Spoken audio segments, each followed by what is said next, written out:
Guys, I'm waiting for your response. Do you hear music and is it good? Is it fine? And is my stream banned?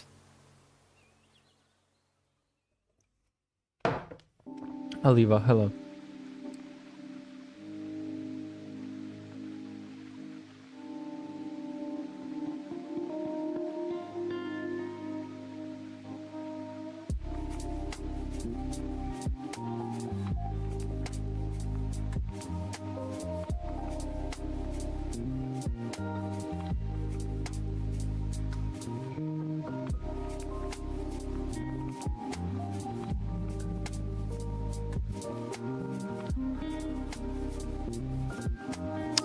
Don't fucking joke about it, I want to sleep, monkeys.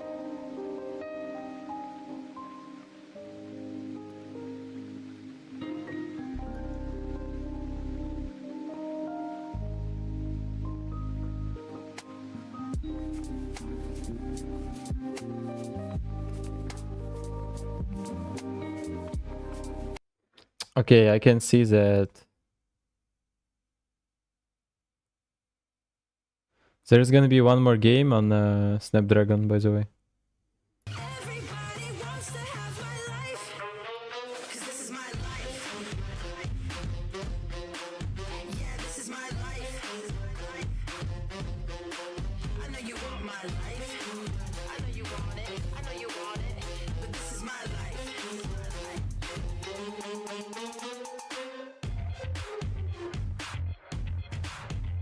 So, do you want to listen to stream or turn off stream sound and turn on music? What do you prefer, guys? The original, sensational. Could be too good for you. Everyone wants a piece of this. Watch me drive up to the Hollywood Hills. Always dressed up in my high heels. Everybody wants to have my life, 'cause this is my life. Yeah, this is my life. Good night, Leo. I know you want my life. I know you want it. I know you want it. But this is my life.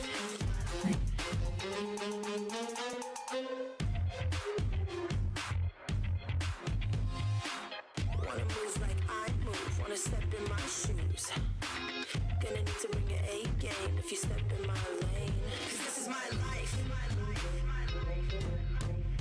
Yeah, this is my life. I know you want my life. I know you want it. I know you want it. But this is my life. The original. Sensational. Everyone wants a piece of this. So beautiful. Incredible. Everybody wants to have my life. 'Cause this is my life. This is my life. Yeah, this is my life. Yeah, this is my life. This is my life. I know you want my life. I know you want it. I know you want it. But this is my life. My life. Yeah, this is my life.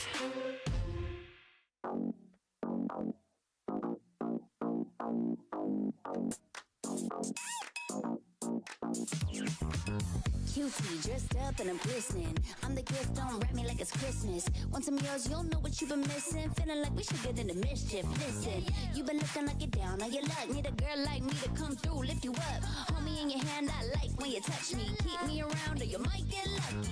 I'ma keep you with the good mood. Keep you up all night. Never, never around you. Baby, this is so vibe. Got me dancing like a soul train. Okay, guys, then I turn on. I don't know. What to do, please? Give me more feedback. Yeah, I'm sleepy. I'll go sleep right now. Just tell me, what do you want, guys? Do you want to listen to Snapdragon stream? Or you just want to watch Snapdragon stream and I turn on music instead of stream sound? What do you like more? Tell me, everyone who's on stream. I need to know your opinion. Your opinion matters to me. I'm waiting.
Okay, guys, whatever. Let's go.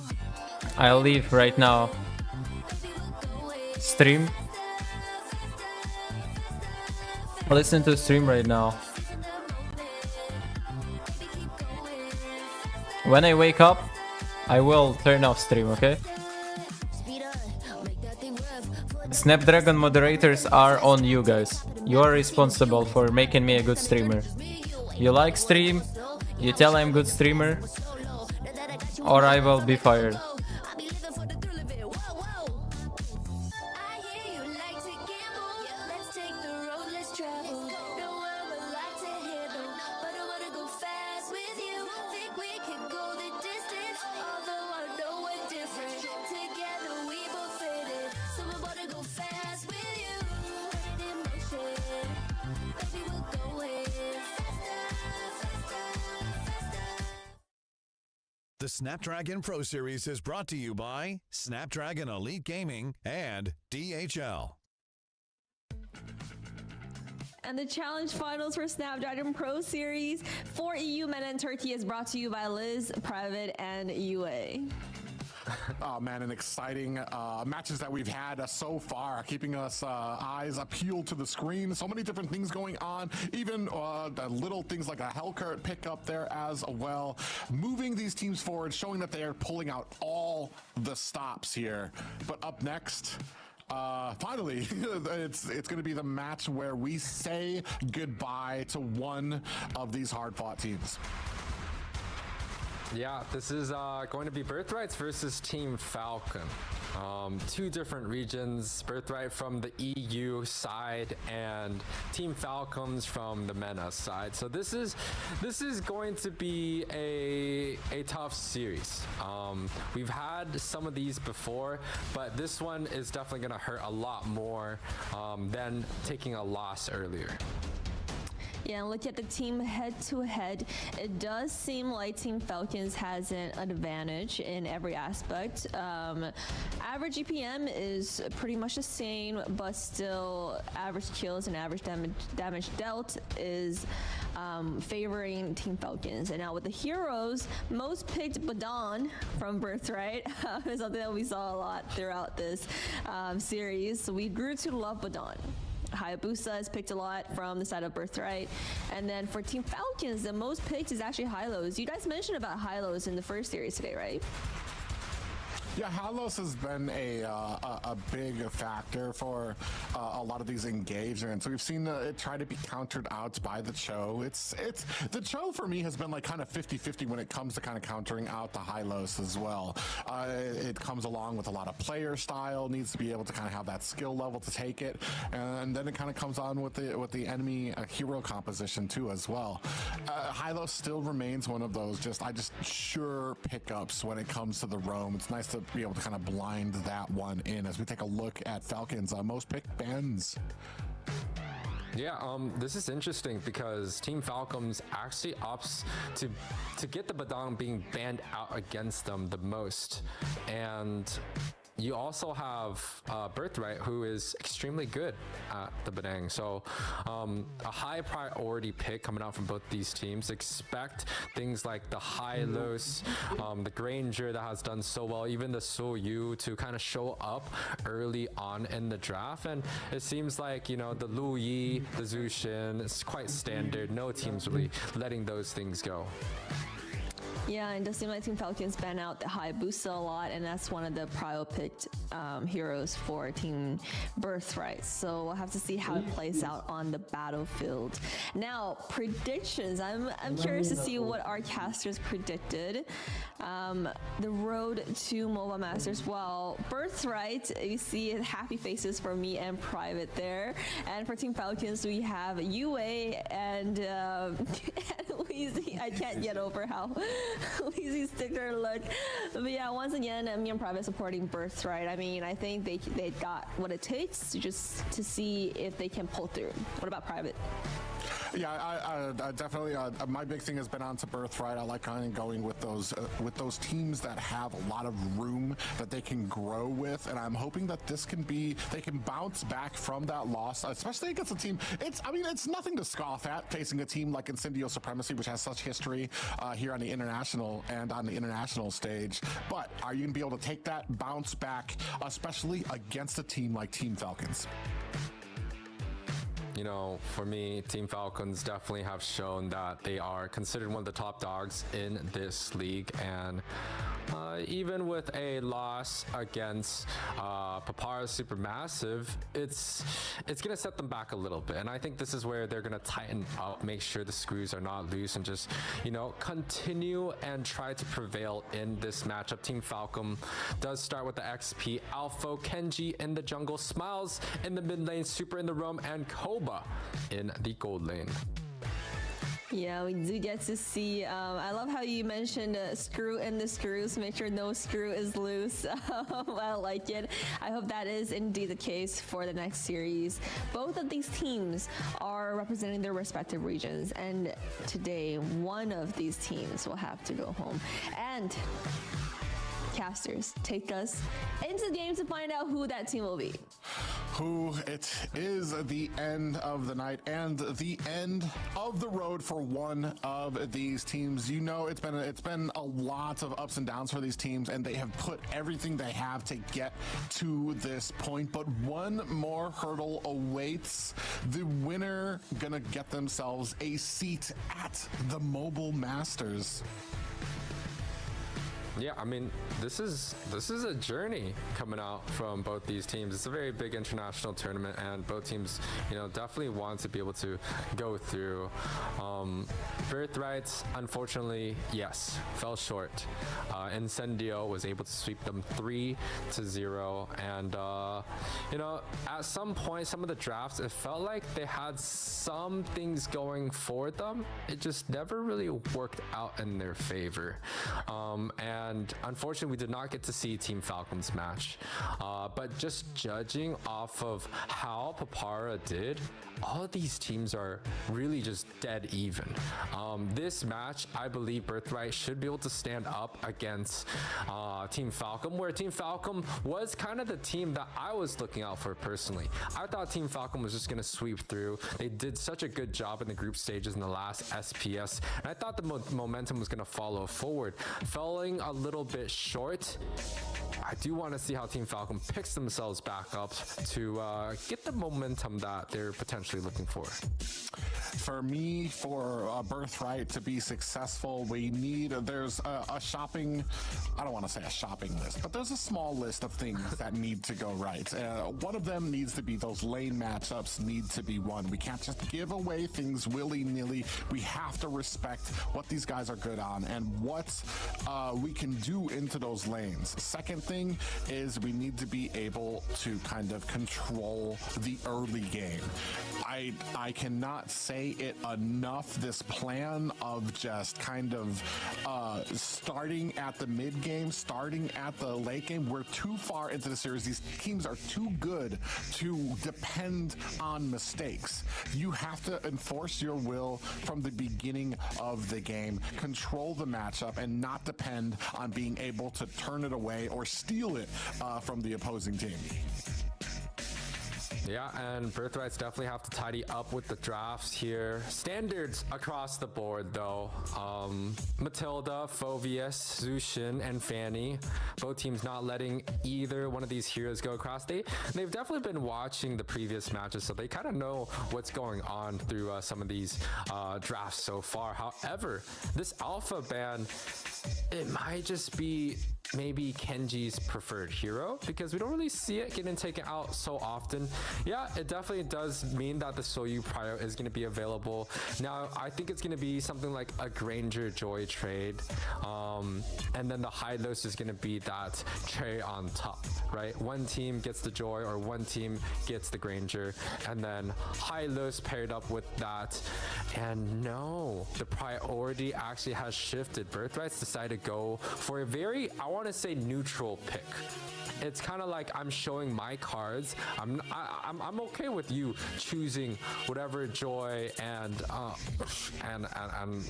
don't even get any of those two picks correct. It's a Badang versus a Hilda pick here. I feel like both of these teams are trying to read each other, and they're not trying to be the first one that put their cards on the table. They're trying to get these neutral picks out there, these things that might kind of counter, which kind of like, I don't want to say you're wrong. I'm just saying that they're kind of trying to feel each other out before they put that type of logic out on the table. Hayabusa out there as well. We're kind of leaving open this gold lane, which is really, gold lane is open right now. Joy Granger. Yeah. Ilos is still there. Harith, it's very interesting. I would rather see Birthright kind of like take control here. All right, you see the Hilda and the Haya out there. What are we going to try to do about this early game that they're going to have?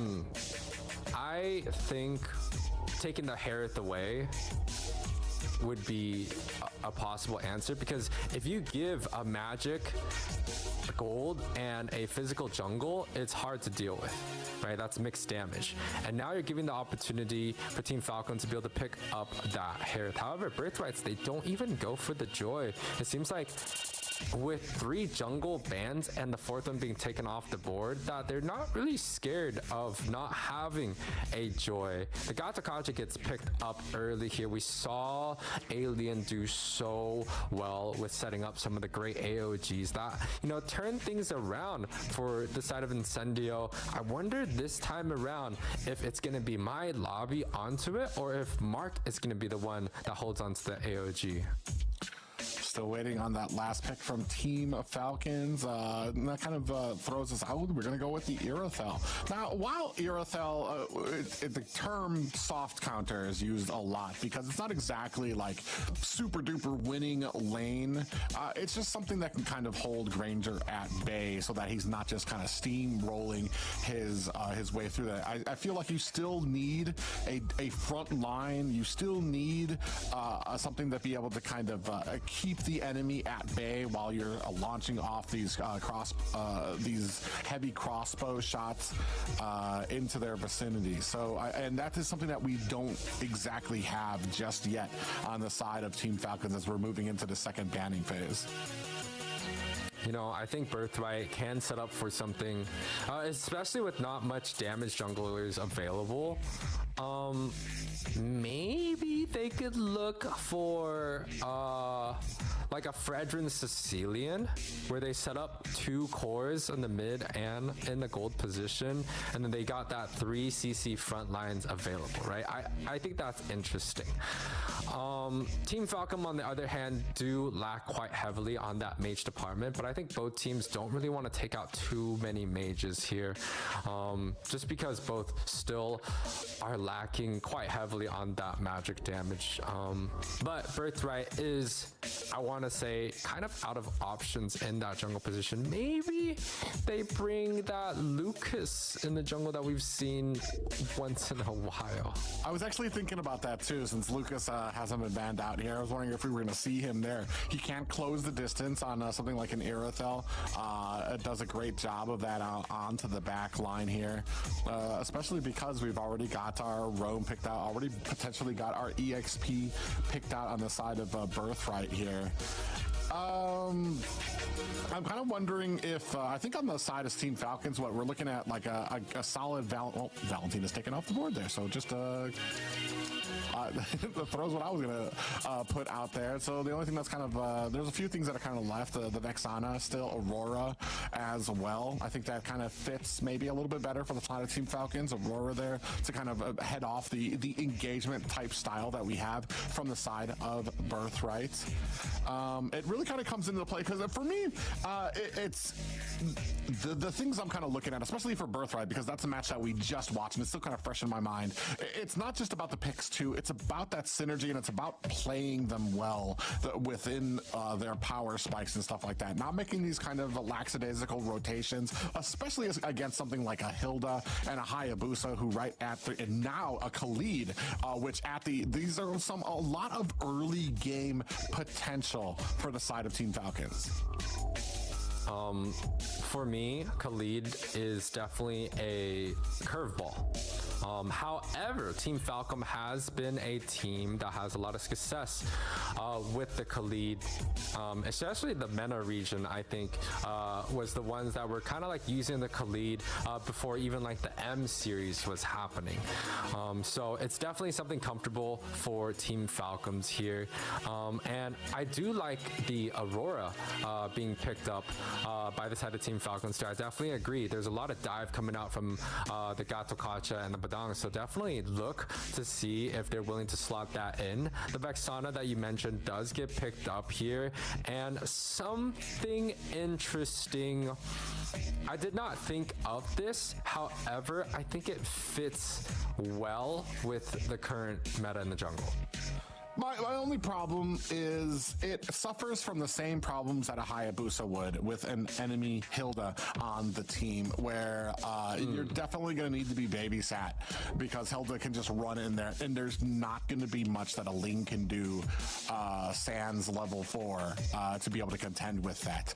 Here, I do like the front line here. We do have, I feel like there's a good front line here from the side of Birthright. It's going to allow some time for Levi and Mark to be able to kind of launch off some of those abilities. The only thing, and we have back lines for both of these teams, as we see Sicilian picked up for the side of Team Falcons.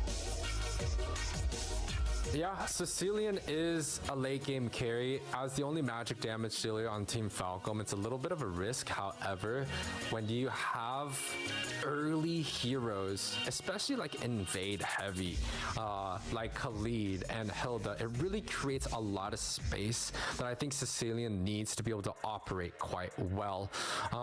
However, Birthright has set themselves up with a pretty interesting draft, right? The Vexana can deal with a lot of the dive pressure coming in from the side of Team Falcon. So even though Khalid and Hilda is so good at closing the distance and getting on top of carry, they really have to be careful because the CC coming out from that Vexana can be something that they have to watch out for. But guys, this is going to be our last series tonight, a best of 5 between Team Birthright and Team Falcon here.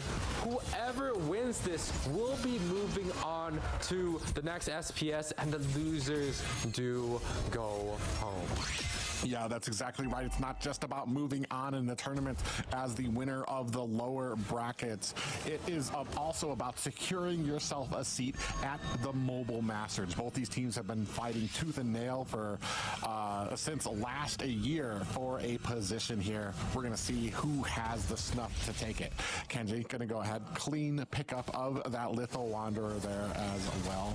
And both teams pretty careful about their rotations and about how they're managing some of these lanes. Yeah, I mean, we've definitely seen Mark and plenty of other roamers do well on this Badang pick. Like, you know, I can't take that away. This is something that has really been popularized and has shown significant impact in the roam position.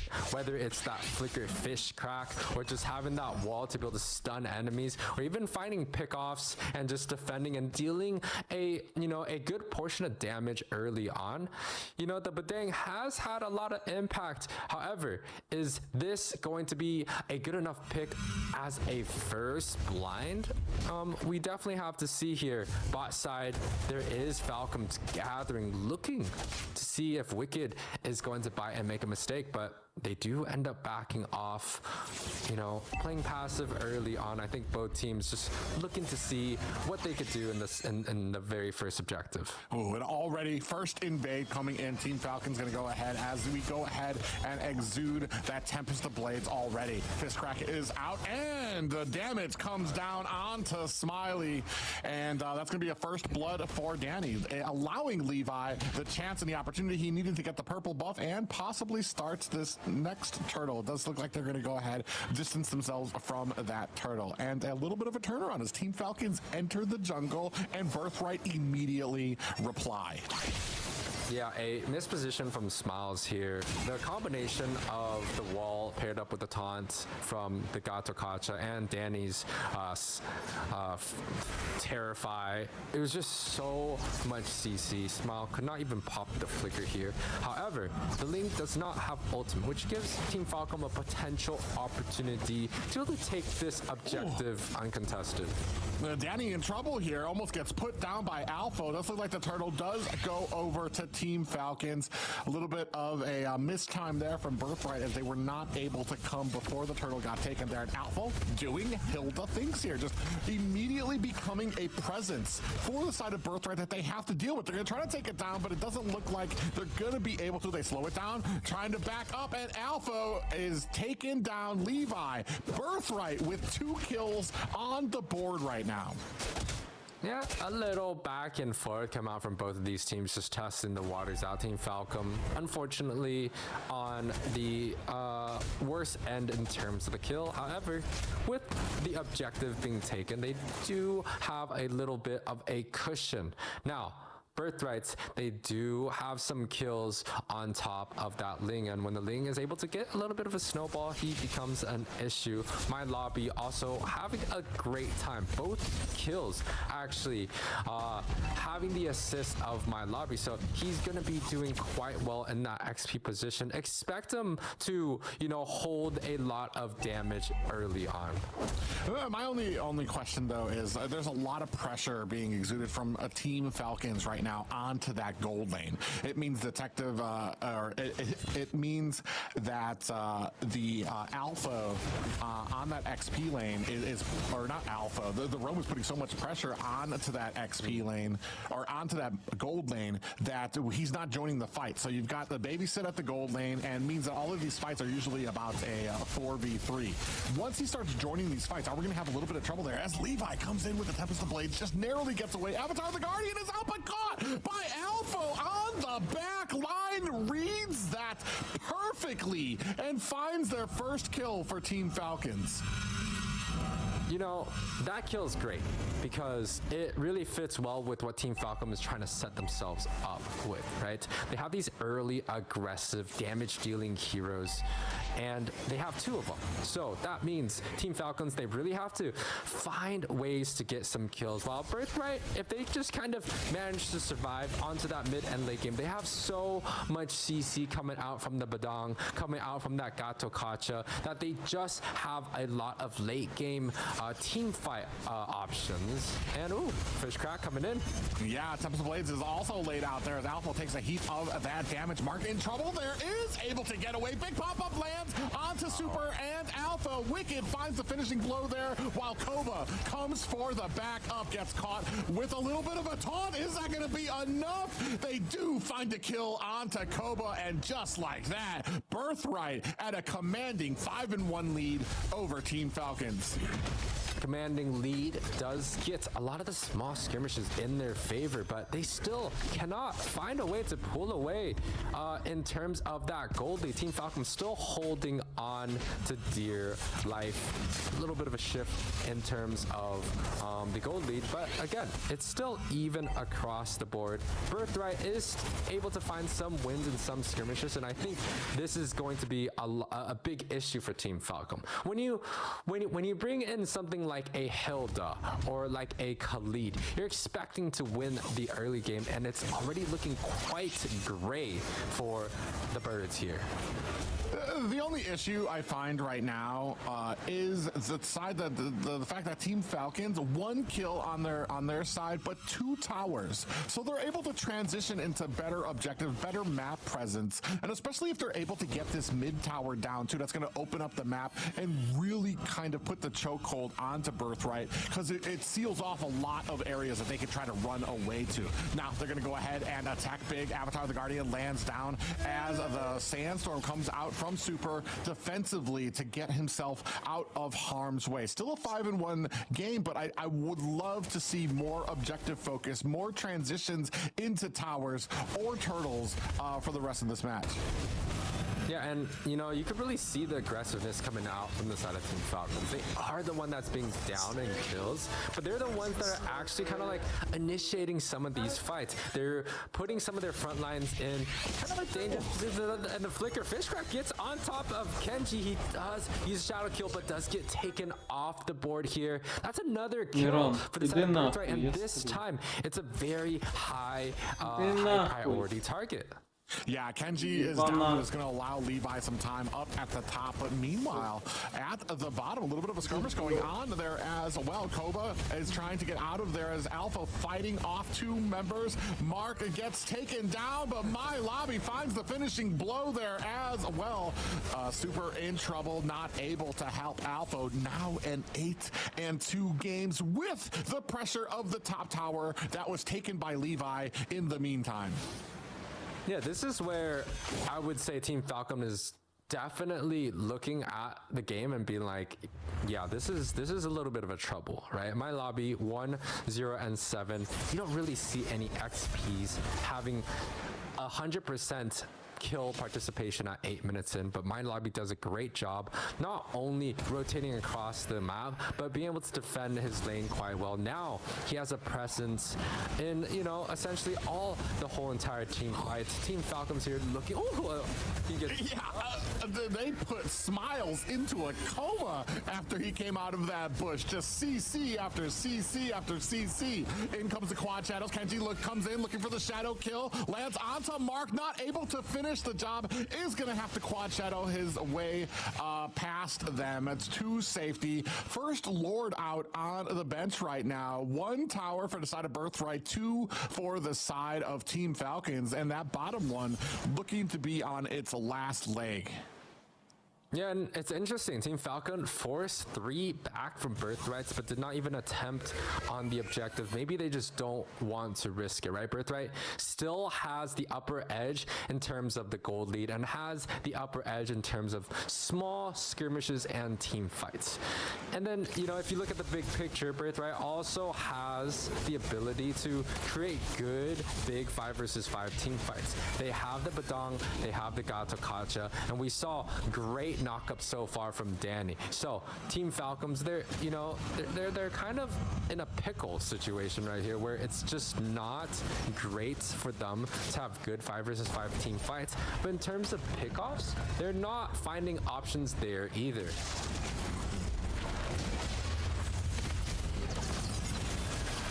Yeah, and you know, it's just going to be a lot of trouble so far here. The Lord is slowly coming down, but the side of the Team Falcons do look to disengage here.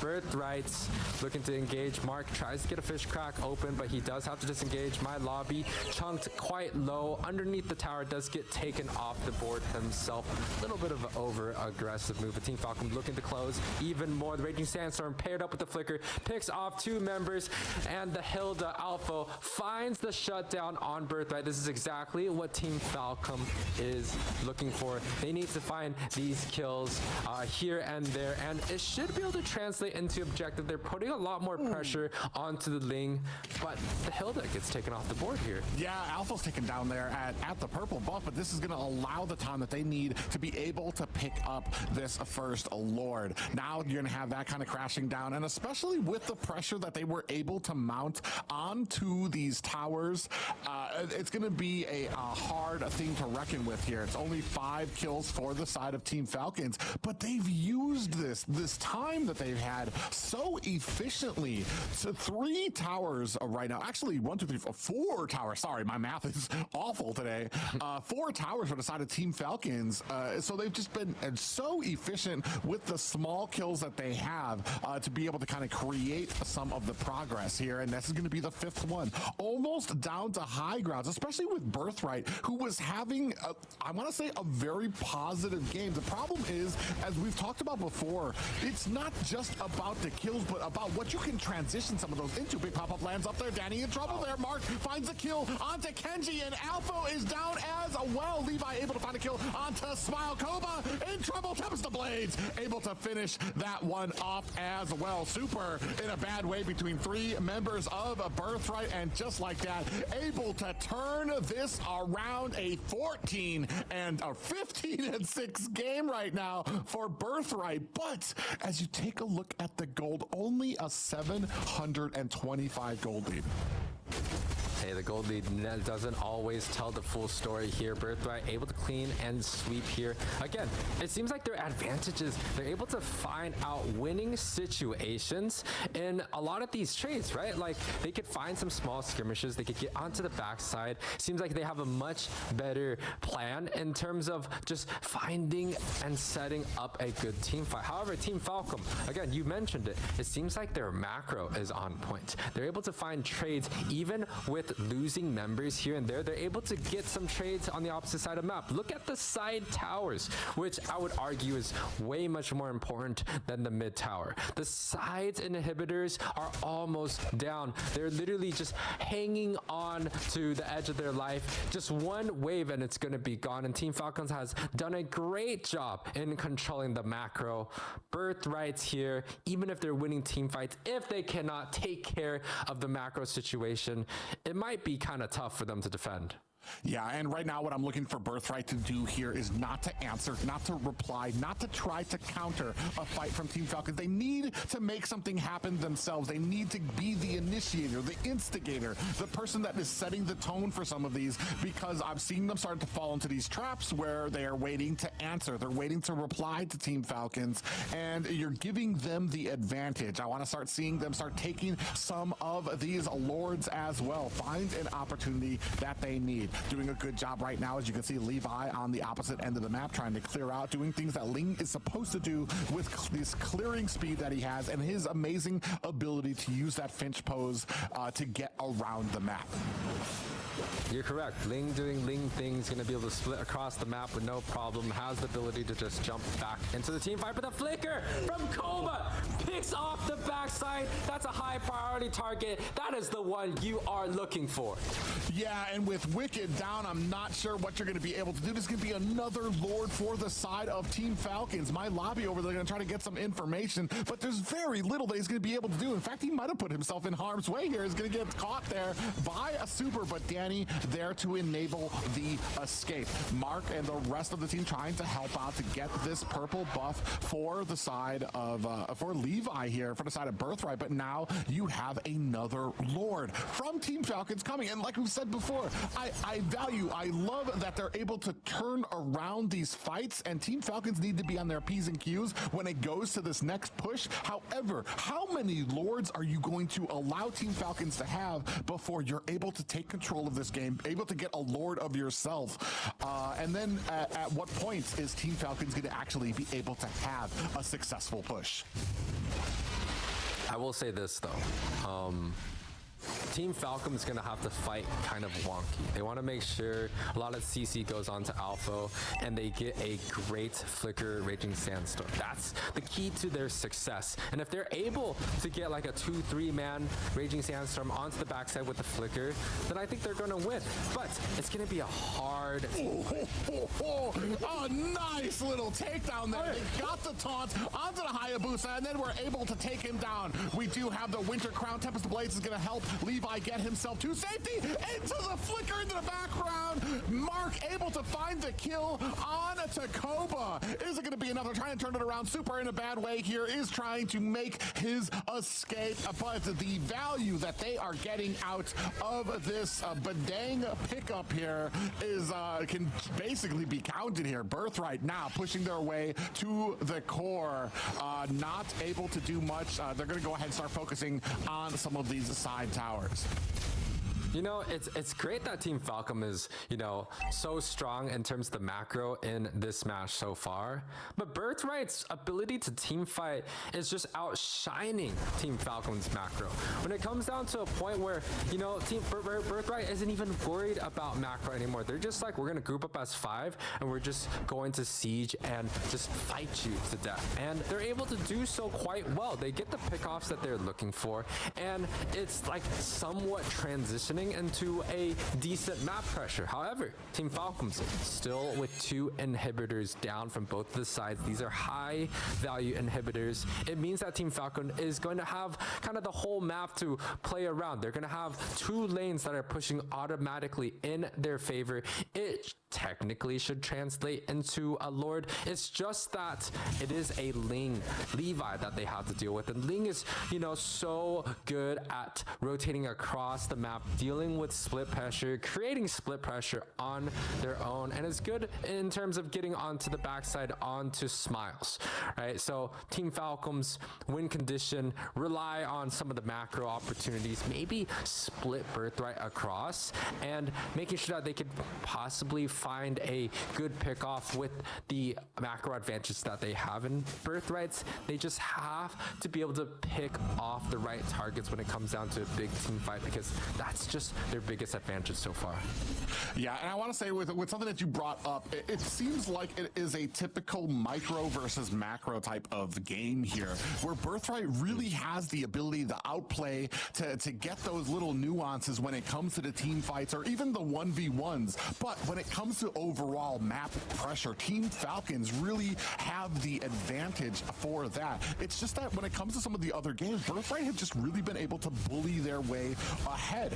Is the littlest bit of macro is needed, I want to say, for Birthright to make this huge amount of difference. My lobby in a little bit of trouble there. I'll shake off some damage. Both teams jungling around this Lord right now, vying for position.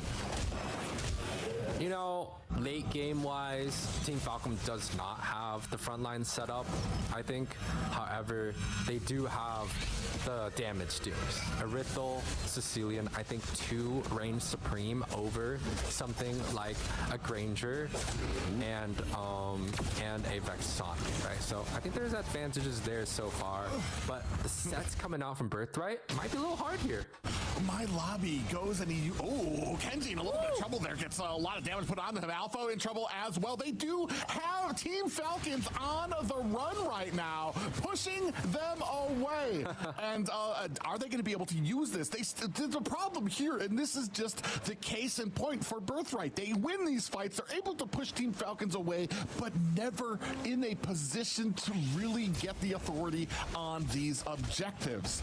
And it allows Team Falcons to go back to base, get healed up, and now they're going to go ahead and lock on to this objective. 1 person down. Levi is down for the count, and it looks like we might be down. My lobby gets taken out by Smiles. Pop up there from the Eternal Guardian is not enough to fend off Team Falcons as they score themselves another Lord. Yeah, I think Team Falcons is now in a pretty good position, right? They have the Lord marching down. It's a 20-minute Lord.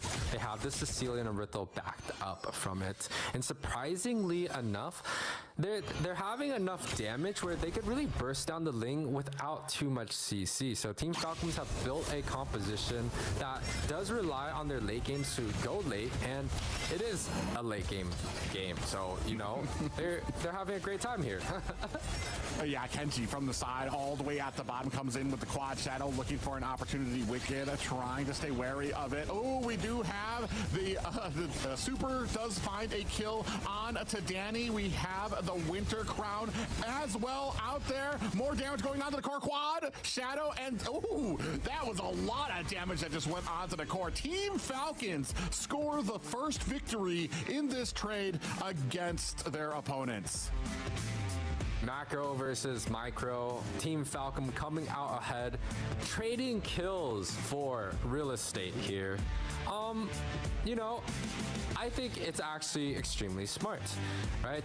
They lost their mid inhibitor, but they did gain their side inhibitors, and those translated over split put pressure against a team that has a link built in, against a team that has so much CC built into the front side of Badang, into a Gatot. even with higher kills, right? This game, back and forth. It could have been anyone's game. It was a 20-minute close series. However, Team Falcon was quite convincing when it came to the whole entire map overall. Yeah, and I just felt like the entire time Birthright was having trouble trying to enforce their will. It always felt like they were replying. It always felt like they were the ones trying to chase Falcons after Falcons made a play, got a tower, got an objective. Yeah, sure, they were able to get some of those kills. And the score, 17. It's not often that you see a kill lead by this much and still defeated in the match. And that just kind of goes to say how disciplined Falcon is when it comes to those objective files, those macro gameplays. Yeah, and Super here was the one that actually took the MVP on a Khalid. Something we really don't see that often anymore. I believe Khalid had like a 0% win rate, 2 games played. This just was not looking good. However, Super played an extraordinary job, having great clean sets with the flicker. The impact was there. Didn't really die too much. And, you know, Khalid is one of those heroes where it's like, if you don't get a lot of kills early, you typically aren't that useful. But Super definitely proving that even without some kills, you could still create the impact that the Khalid can create himself. Yeah, I mean, at one point we were at what, 9-2 lead for Birthright, and unfortunately, just it did not translate into the pressure on the map that it was needed to. Even, I mean, all of these fights, it's kind of crazy because we keep seeing these fights, and the highlights are basically all Birthright doing so well in a lot of these fights, and it just doesn't tell the story of how well that Team Falcons were able to kind of get some of these objectives, get some of these towers, and really turn it around, especially that they pretty much shut down Birthright from getting any of the Lords. Yeah, it just feels like Team Falcon has, in terms of the macro, a good idea of what they could do to kind of abuse their knowledge, and they're able to do it quite well, splitting up the side of Birthrights, making sure that if Birthright is getting a few kills here and there, Team Falcon is able to find objectives on the opposite side. I think during the mid game, right, Team Falcon was dying maybe once or twice, and then they also had the Riddle just split pushing on the bot side, so they're able to just really take advantage of how micro heavy the side of Birthright is in that game, right? And it could be due to the draft picks, right? Late game heroes like Sicilian and Arithel do require a team to play it a lot slower, to play for that long run. When it comes down to trading, they're not really looking to fight as much. They're relying on some damage of the Hilda and the Khalid to create space, but allowing the marksmen, allowing the mages to farm up quite well. I think that's Team Falcons' strength in that last game. If anything, for me, this kind of shows Birthright has the tools, they have the skill on the players. They just need the little adjustment of focusing on those objectives, and they can completely turn this around to a very dominating victory for themselves. Because, like, I mean, that's just one of the great things about the micro. I mean, you have the safety in that. It just, I am kind of, I believe it's kind of like a common term when it comes to a micro versus macro.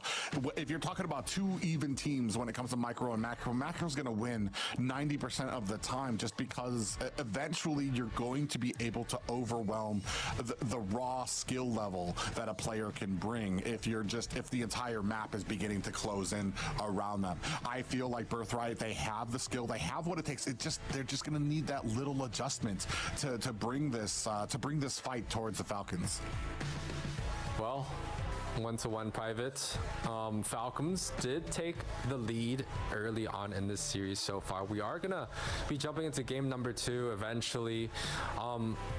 In terms of, like, let's say the draft, because we already kind of established the play style. It seems like the micro versus macro, we know which team likes to lean on which.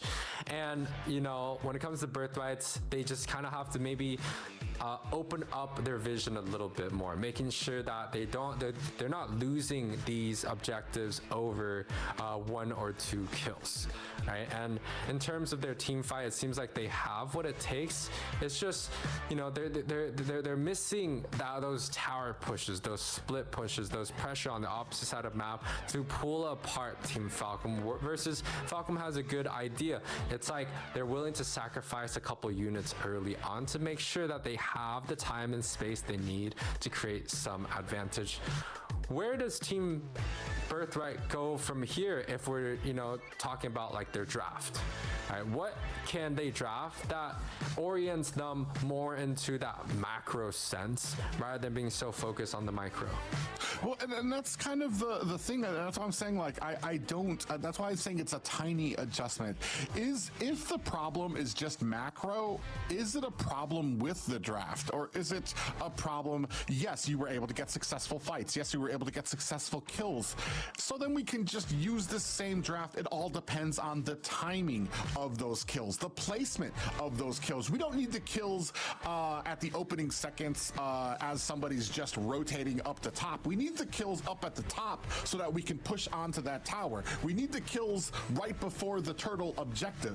You know what I mean? So I'm not sure if that means that we need to actually do too big of an adjustment on the draft as much as it comes to being wary of when and how we have these fights. So, I mean, I think for me, maybe, you know, we're more focusing on kind of like the awareness, because both of these teams are powerhouses from their region. I'm sure they faced up against each other more often than not, and especially in that last game, yes, we did see micro versus macro, but maybe in other games it's really not that big of a difference. Smile and Danny here, both the mid laners, the leading support or the very front line of defense.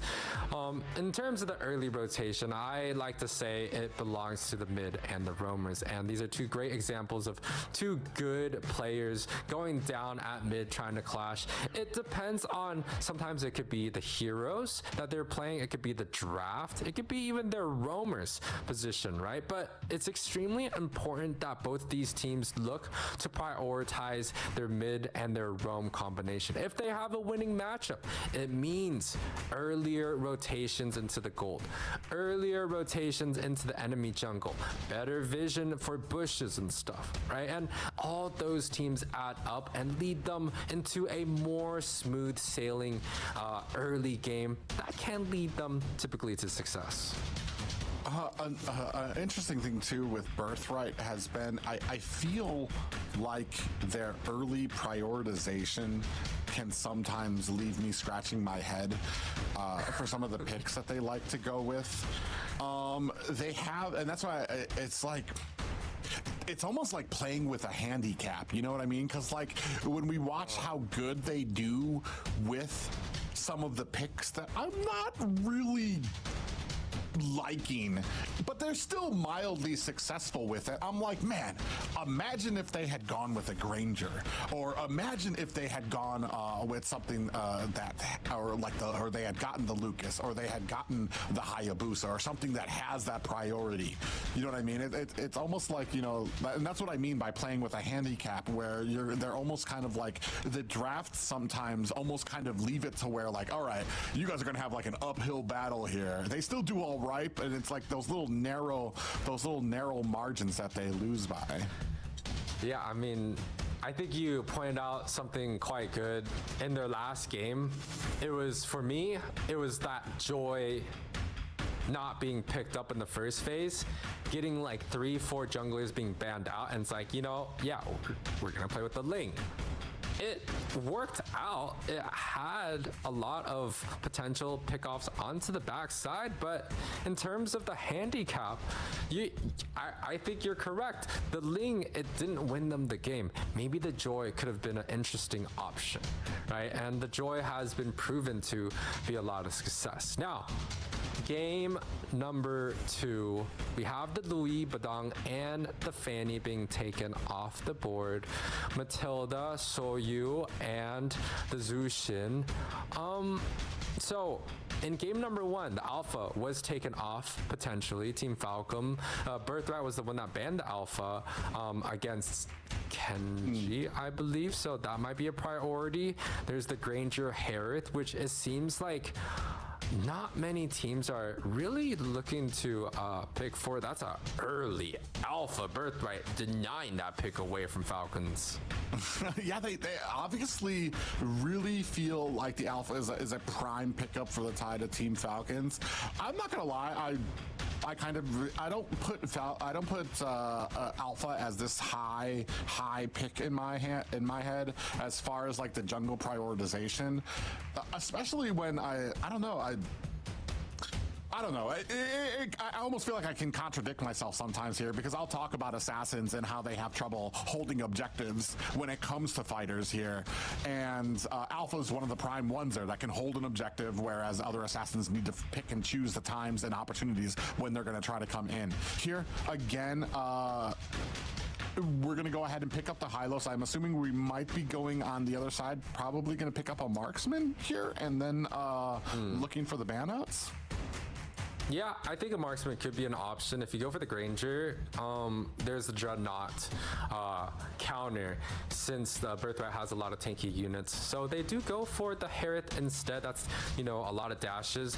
And then on top of that, right, the Eve can be a solid option to kind of hold that Alpha and that Hylos in position. Yes, Alpha Charge is a dash, but most likely they're going to look to engage with that. And the Hylos Glorious Pathway does provide a lot of movement speed for Team the Eve to kind of get clashed on top of, but Team Falcons decide they want that front line against Birthright. They're not I think Team Falcons was the ones that always wanted either the Hylos or the Gatats, so picking that up early is gonna be quite nice for them. But now their jungle and their mage are both susceptible to some bans. Jungle, for example, the Hayabusa is most likely going to be taken off the board along with that Joy. Birthrights, wow, that a little bit disrespectful for the Granger not being picked up anywhere in this draft. Well, I was going to ask that. Do we ban the Joy, or do we let them stack up this magic damage that they're going to have the potential? Yeah, trap them into all this magic damage that you're going to have potentially on the side of Team Falcons. I think this kind of opens it up. We don't need the ban Joy here. We can kind of maybe goat them into taking it. Focus elsewhere. Hayabusa definitely needs to be one of those that's taken off there. Yeah, for sure. Suyu's already off there. Potentially, Lucas maybe taken off of there. Oh, they do ban out the Joy. I guess, well, you had it right the first time. I just feel like the Joy probably wouldn't have been as effective with so much magic damage on the team already. Well, I mean, in theory, right, the Joy is just considered the best.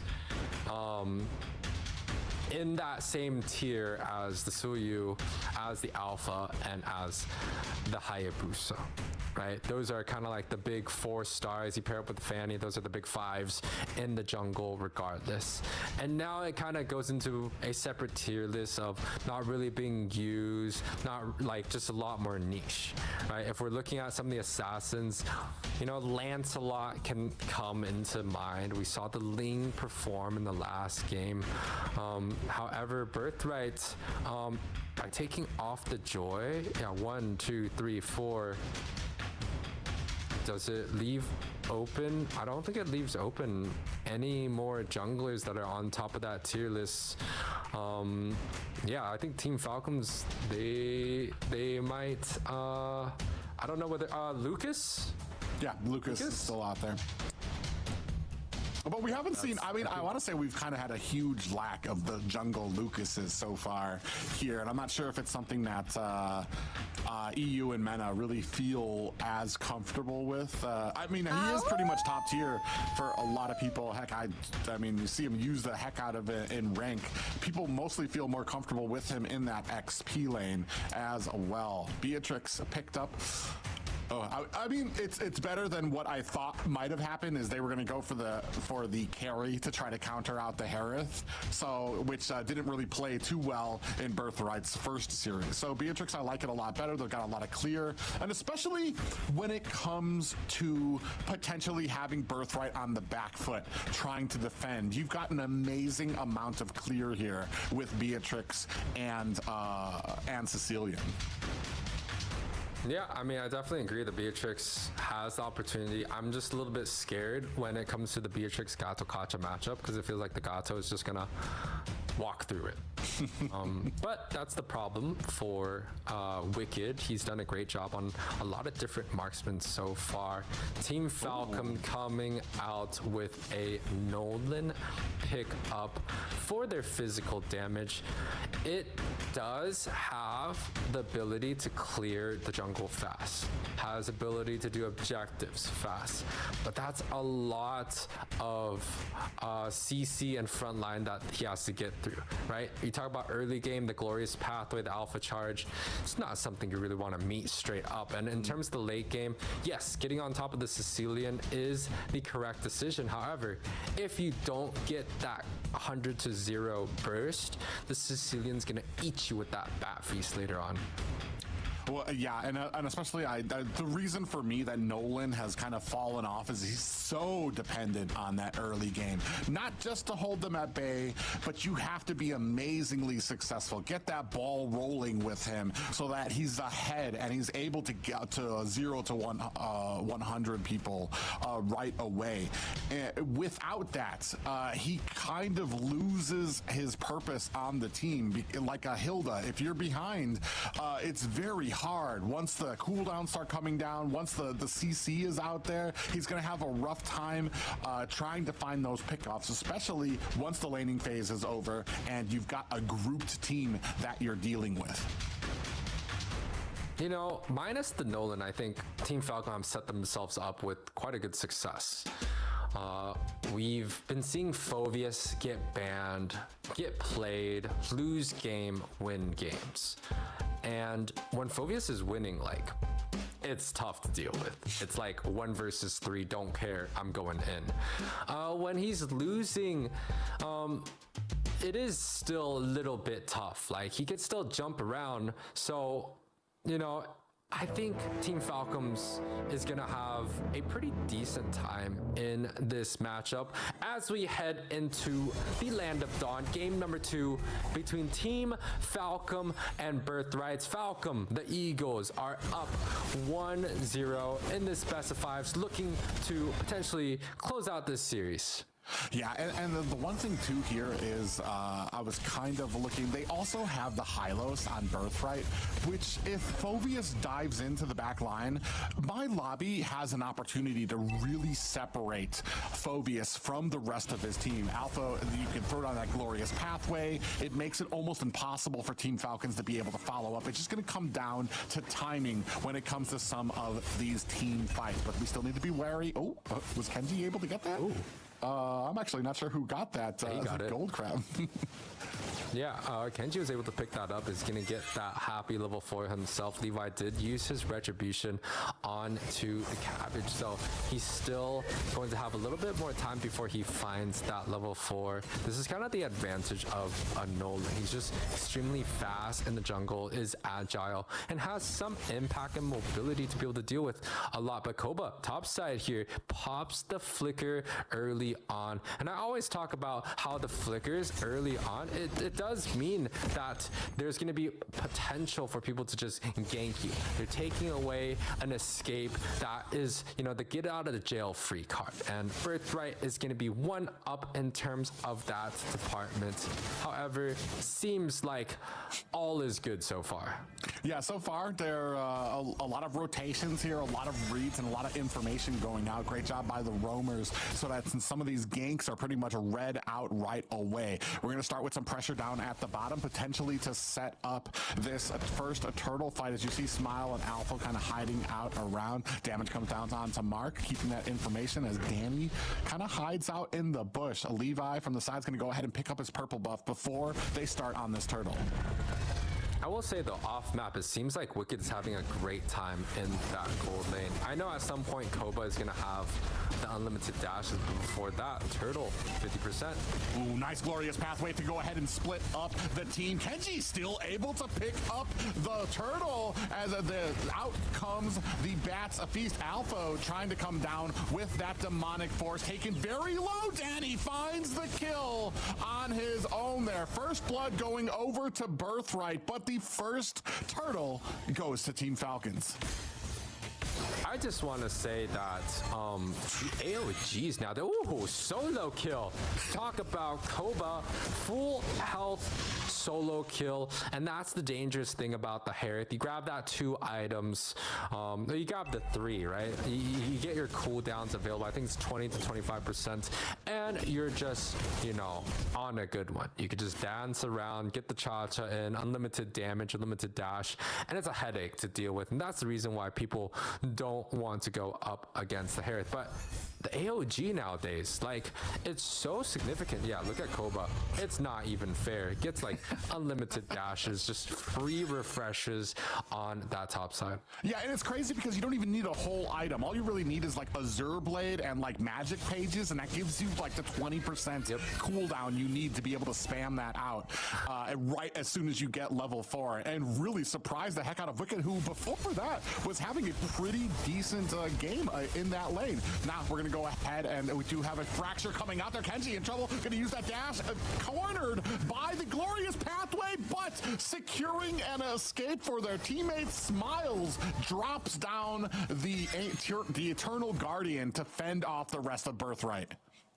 You know, I always look at the impact of a Beleric, and he's that type of hero where it's like it's an anti-engage, but he needs people to run up at him just like this. But this time around, I think he's going to be taken off the board. No, he gets away. Yeah, is able to get away. Meanwhile, off camera, Kenji does find a kill onto Levi. A very important kill there for trading a jungler there for naught. Yeah, and this time around, Team Falcon is finding a lot more success in getting some pickoffs here and there, right? Kenji already up 1 kill, and gets away here. Yeah, so a lot of utilities are being wasted from the side of Birthrights, and an advantage for the Team Falcon. They have had a lot of success with their macro gameplay in the last series, but this time it feels like both macro and micro is something that Birthright needs to be scared of. Yeah, and we do have that ultimate coming out from a Wicked. Ooh, nice little Terrify there. Lands onto Mark, who might be in a little bit of trouble getting popped up, looking for that demonic force. Has the Wrath of Dryad out there. Koba takes a heap of damage, but able to find the escape before he gets taken down there. Wicked, I mean, still in this game. He suffered 1 death, but still been kind of keeping up to play. Oh, we do have a nice little... Oh, he flickers forward. Is that going to be enough up at the top? Wicked still able to get away. Detective Super is going to find himself an escape with that avatar, the Guardian. So some response coming out from Birthright, looking to push away members of Team Falcon, but the stun coming out. Kenji gets shot quite low here, should look to retreat. Birthright again looking for a siege. The 4-man unit on the top side, my lobby in a great position, denying Kenji away from this tower, and the side of Birthright is able to actually come out ahead in terms of the macros here. Yeah, and getting themselves a tower, even with I mean, and then that's the kind of the patience of Wicked. Wicked, I want to say, I mean, we've talked about some of these games and who are the real playmakers for it. When somebody like Wicked on Birthright is able to have a successful game, it's a successful game for the entire team, or that's what it means for the entire team, is that it's going to be a successful game for them. Wicked still took 1 death, but still able to kind of come back there as we come in. Dominant Force has been landed onto the ground. Sanguine Claws out as well from the flank, looking for an opportunity. A big pop-up lands onto my lobby, who's separating the team. Alpha finds a kill onto Mark, and the avatar, the Guardian, just wide of the rest of Birthright, who disengaged from the fight. Yeah, a lot of spells and utilities being popped there. The Purify from Danny Mark with the Revitalize. But the side of Team Falcon was able to kind of come out ahead there, picking off the Belric and grabbing up another objective here. Yes, in terms of gold lead, it's still not that significant. In terms of the towers, yes, both have looked to decide to trade here. It seems like it's going to be a top and bot trade once again. But Team Falcons having the option of winning some of these micros, it allows them to be a little bit more aggressive than last one. It allows them to play more of a bully ball and dictate when they want to have these team fights and what they can get after these team fights. That is really scary, especially since in game one, they didn't have the opportunity to do that. They were always down in terms of the gold, in terms of the small skirmishes. They just were not able to find success, but this time around, they have the advantage. Yeah, and you can see, I mean, it's kind of rough right now because as the game progresses, this small lead is growing bigger and bigger for Team Falcons. Birthright is having more success when it comes to the macro. They're getting towers down. I am kind of waiting for this mid tower. Whoever gets that, I want to say, is going to have like the major advantage in my eyes for the rest of this game. Moving forward, at least, we'll see how well they can kind of keep up this pace, because right now we're still waiting on Kenji. Can we kind of keep him at bay? He's only got 1 kill right now, so he's not exactly at that superhuman level that we usually see Nolan's at. We can see there the gold leaderboard firmly in control there for Team Falcons. You know, I believe that if Beller can at least catch one, whether it is the Phobius or the Nolan, it's going to give the side of Birthright a very, very strong team fight. Glorious Pathway gets wasted here, so no ultimate for the Hylos for the next objective. It's bad news. However, Birthright, they have this Sicilian, and we've seen pretty successful Sicilians today, whether it comes down to having an impact in the early or just being that monster in the late and going for more. Yeah, they're going to go into the back line. Wicked does find a kill onto Smiley as Alpha locking on in the back line, trying to get these demonic forces, is going to find a kill onto Danny. That's a big load of damage taken off the table for the side of Birthright, but they're going to pay back that with Alpha going to be... Oh, he actually lands on the mark in the back line. He might get away from this. Yeah, I mean, the side of Birthrights? He's fighting for his life here. Look at that regen that he's getting here, trying to put this damage on there. Finally, is able to return the favor, gets a kill onto my lobby, and finds himself a quick ticket home. Yeah, unbelievable there.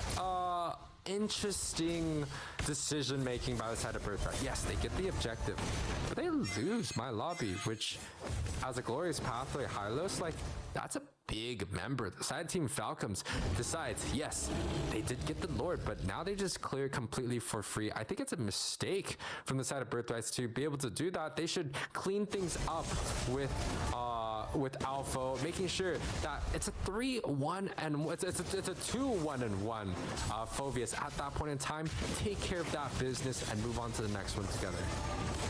Yeah, and right now we're gonna. I mean, the team fights, not exactly the initiation coming out from the side of Team Falcons. Birthright. This is something that I've been critiquing on them. Is I would love to see them initiate these fights. I've seen them reacting. I've seen them reply.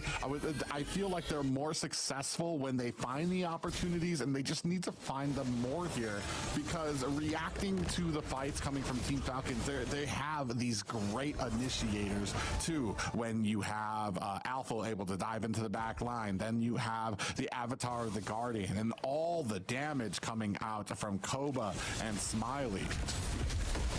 Yeah, the ultimate Belric coming out alpha actually is going to be the one that gets quite hurt here. He might get away. Another escape of death here. Alpha really has to count his luck. I'm not sure how many times he's going to be able to get away like this, but that is just what Alpha needs. He's quite happy. 3-1-1. The overall kill score quite low compared to the game number one. It's kind of a slow game, and you talked about how the mid towers, potentially who is going to have the advantage in terms of that department, and both teams holding on to it quite well here. Oh, we do have an Eternal Guardian out there. Smile's going to use that flicker to get himself to safety. Kenji dodging and weaving from MLBB, who's trying to kind of hold this line. They're trying to get that pressure onto the mid line as well. They dive in. Alpha charges out with Wrath of Dryad. Kenji goes down. Tower is down at mid. The rest of Team Falcons running from the fight as Alpha gets taken down. Wicked with the kill on his side. Super has to use that Avatar, the Guardian, defensively to find an escape. And just like that, Birthright firmly. You just mentioned it. It couldn't have been timed better when you were talking about the pressure onto the mid lane. Whoever gets that mid tower starts mounting that pressure on their side. And Team Falcons on the back foot here as Birthright really putting the boots to their opponents. Yeah, and it really feels like there's no response for the poke coming out from Beatrix and the Sicilians so far. Right? Detective Koba has a lot of damage, but he needs time to be able to dish that out. And Birthright's just not giving them enough time as they take out Super Detective here, a front line crucial member that provides a lot of CC and sustain, gets taken off the board. The Lord should be marching down into the mid lane for the side of Birthrights. And this is trouble for Team Falcons. Feels like they're kind of on the back end in terms of the overall macro, the whole entire map for the first time in a while. Yeah, and Birthright doing what they need to. Found a great engagement. And I want to say it was a very interesting engagement here because they first mounted pressure onto the purple buff, which led Team Falcons to go ahead and kind of rush everybody over there. And as soon as they did, Birthright go ahead and turned their attention right to the mid tower immediately, pushing in onto the mid tower and getting the advantage. Now, Super in a little bit of trouble. He is guiding away this Lord, doing a great job of just like that, Lord goes ahead and charges into that mid lane, and that's going to be a high ground tower busted wide open for the side of Birthright. Team Falcons looking for the defense here. Avatar the Guardian comes out just wide of Mark and Wicked, who uses the Wrath of Dryad. Wicked there, putting on the damage, is not able to take down Super. Alpha on the backside there, trying to keep MLBB at bay. Mark taking a heap of damage, has to use that Revitalize to keep himself topped up.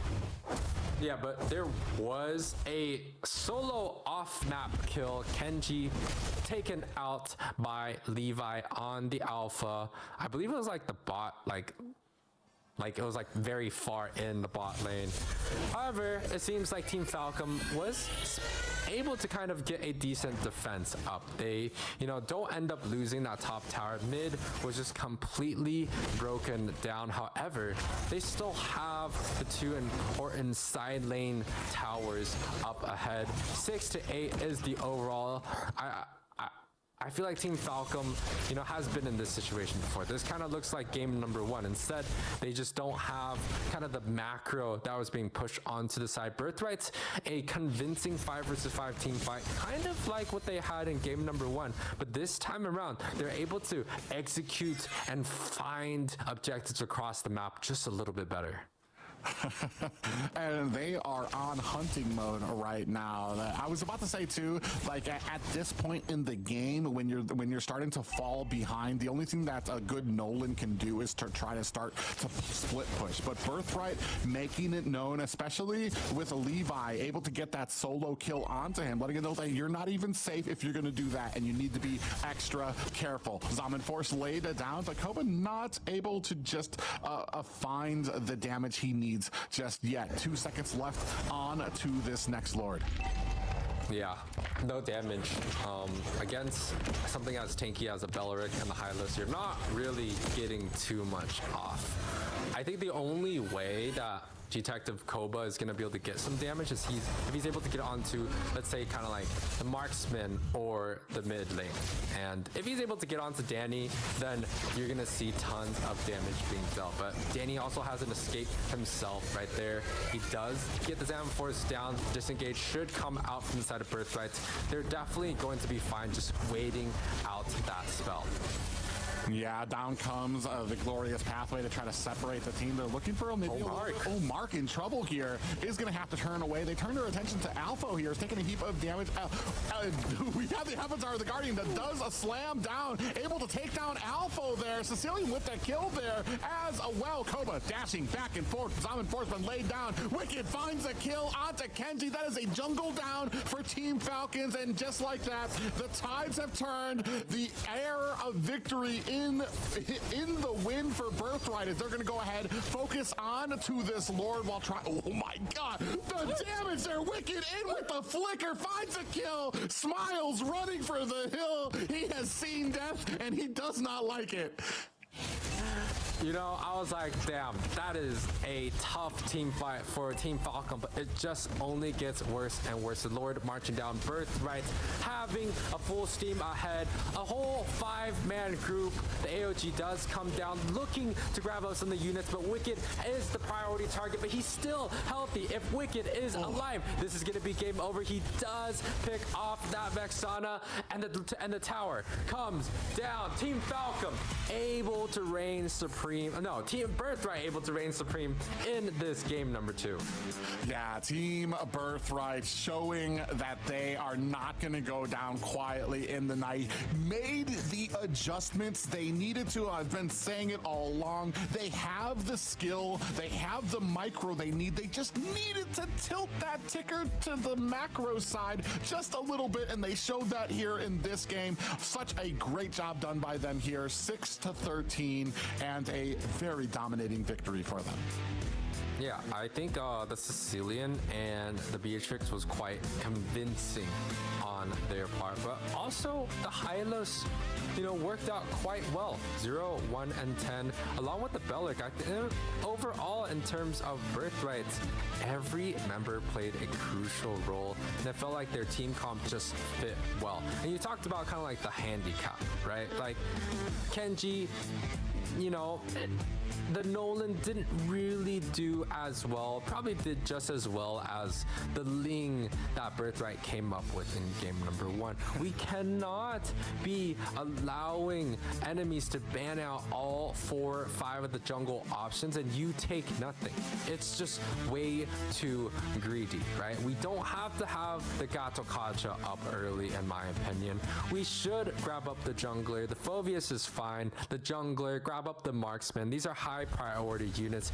Yes, we understand the junglers all have a deep hero pool, but you look at game number 1 and you look at game number 2 now. If you don't have any of the top 5 junglers, well, you're pretty much out of luck here. Yeah, I mean, and especially I want to say very back and forth, very kind of slow paced with more towers kind of, oh my God, the flicker there as Wicked flickered forward to find the kill there. He is absolutely kind of surgical on this Beatrix, and it kind of showed throughout the game, even suffering that early solo kill to Koba in the early game, able to kind of return the favor and come back so strong. But the big issue, the big turnaround for the side of Birthright is when they kind of focused. They had that play where they went in for the purple buff, immediately changed it up, went for the mid tower, and then from there on, it was push city all the way to the high grounds. Yeah, I mean, that's a wicked marksman on the side of Birthright, right?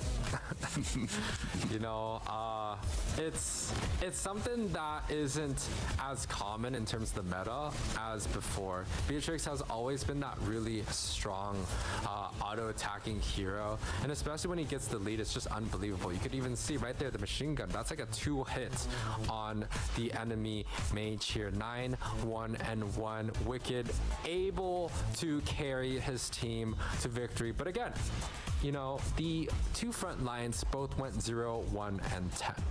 right? That's convincing enough. You look at the Sicilian, didn't really die too much and was able to provide so much range poke, even early, like even in the mid game. So I feel like Birthright just played that game out quite well, and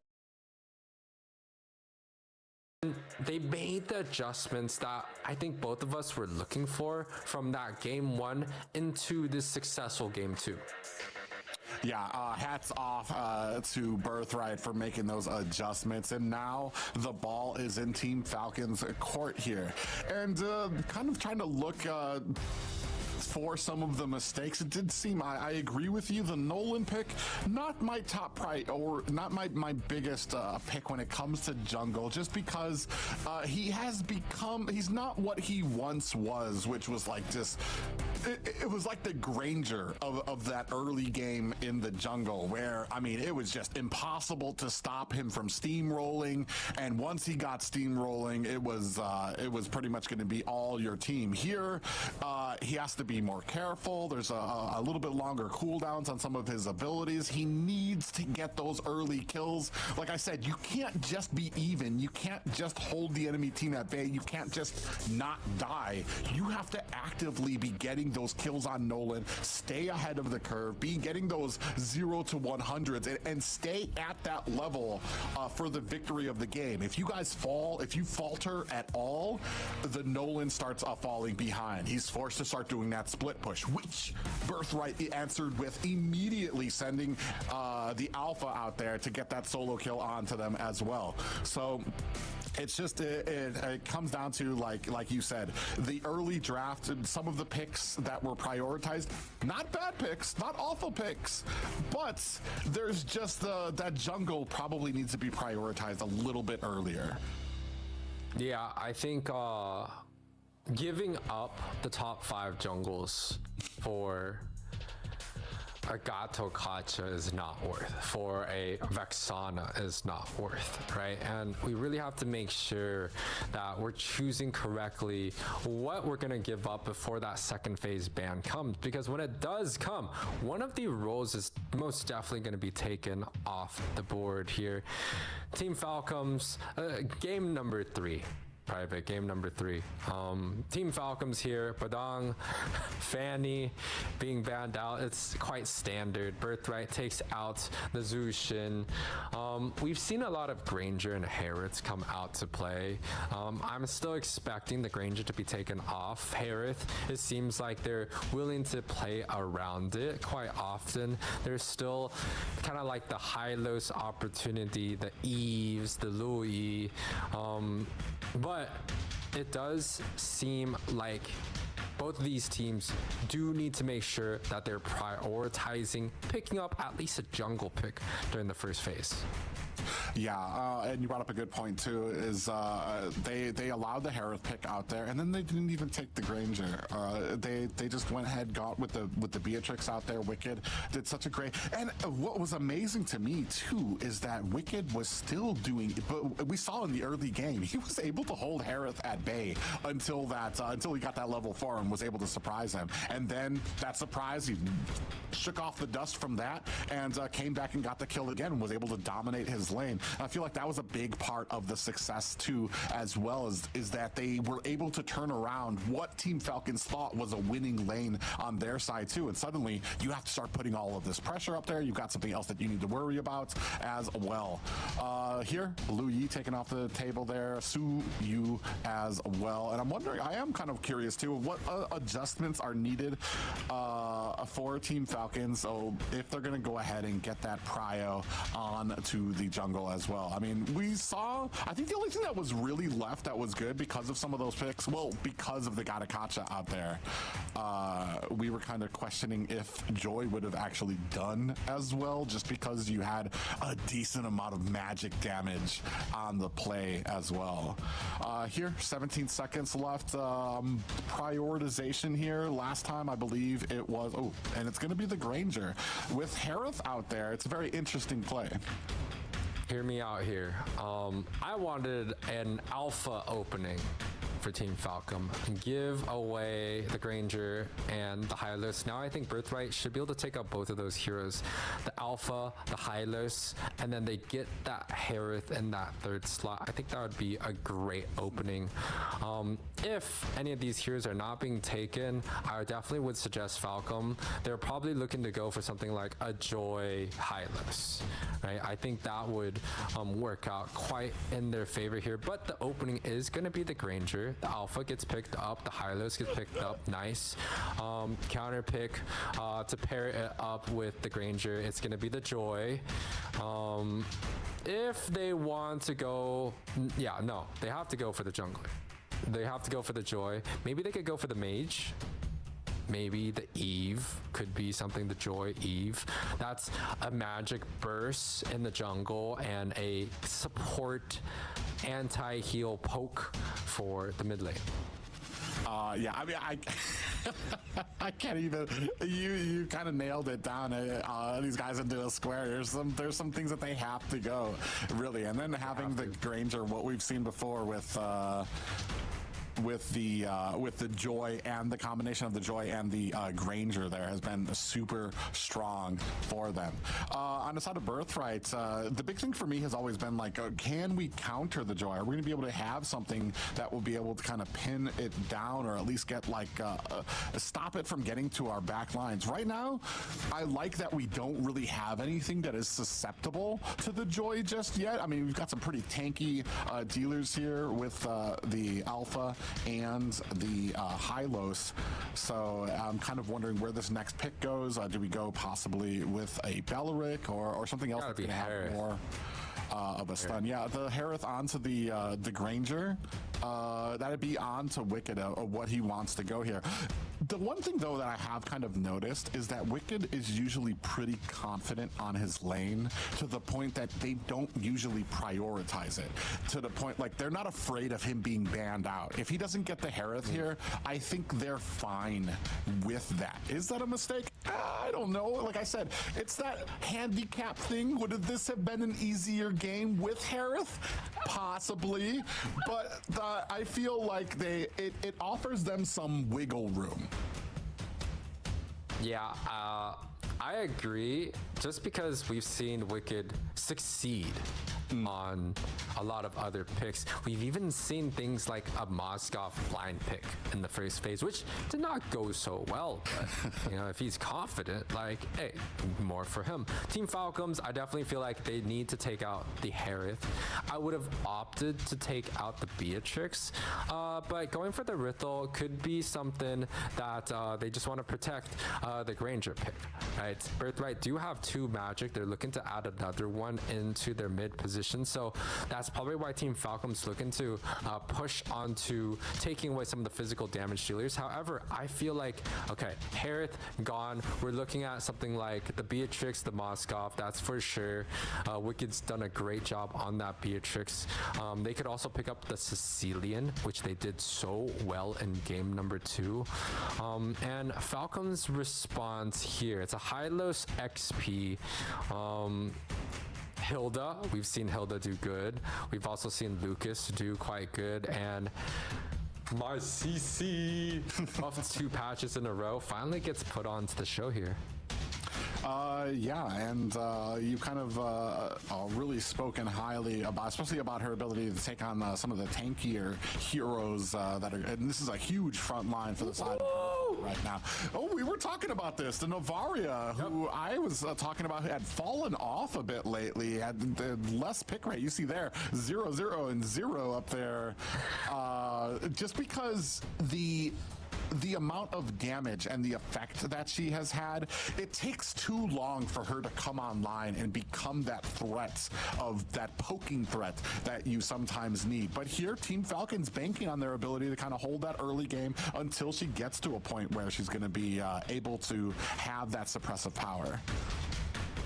Okay, interesting thing is that Team Falcons have kind of like a double poke, double dive comp, where they have Kenji Alpha, 2 mixed damage, going and single targeting out. It could be their fronts, it could be their backs, whatever. They're putting their face forward, right? And they got Smile and Koba, two range mixed damage dealers, and they both synergize quite well, right? The Navaria ult allows the Grange to just hit from even further away.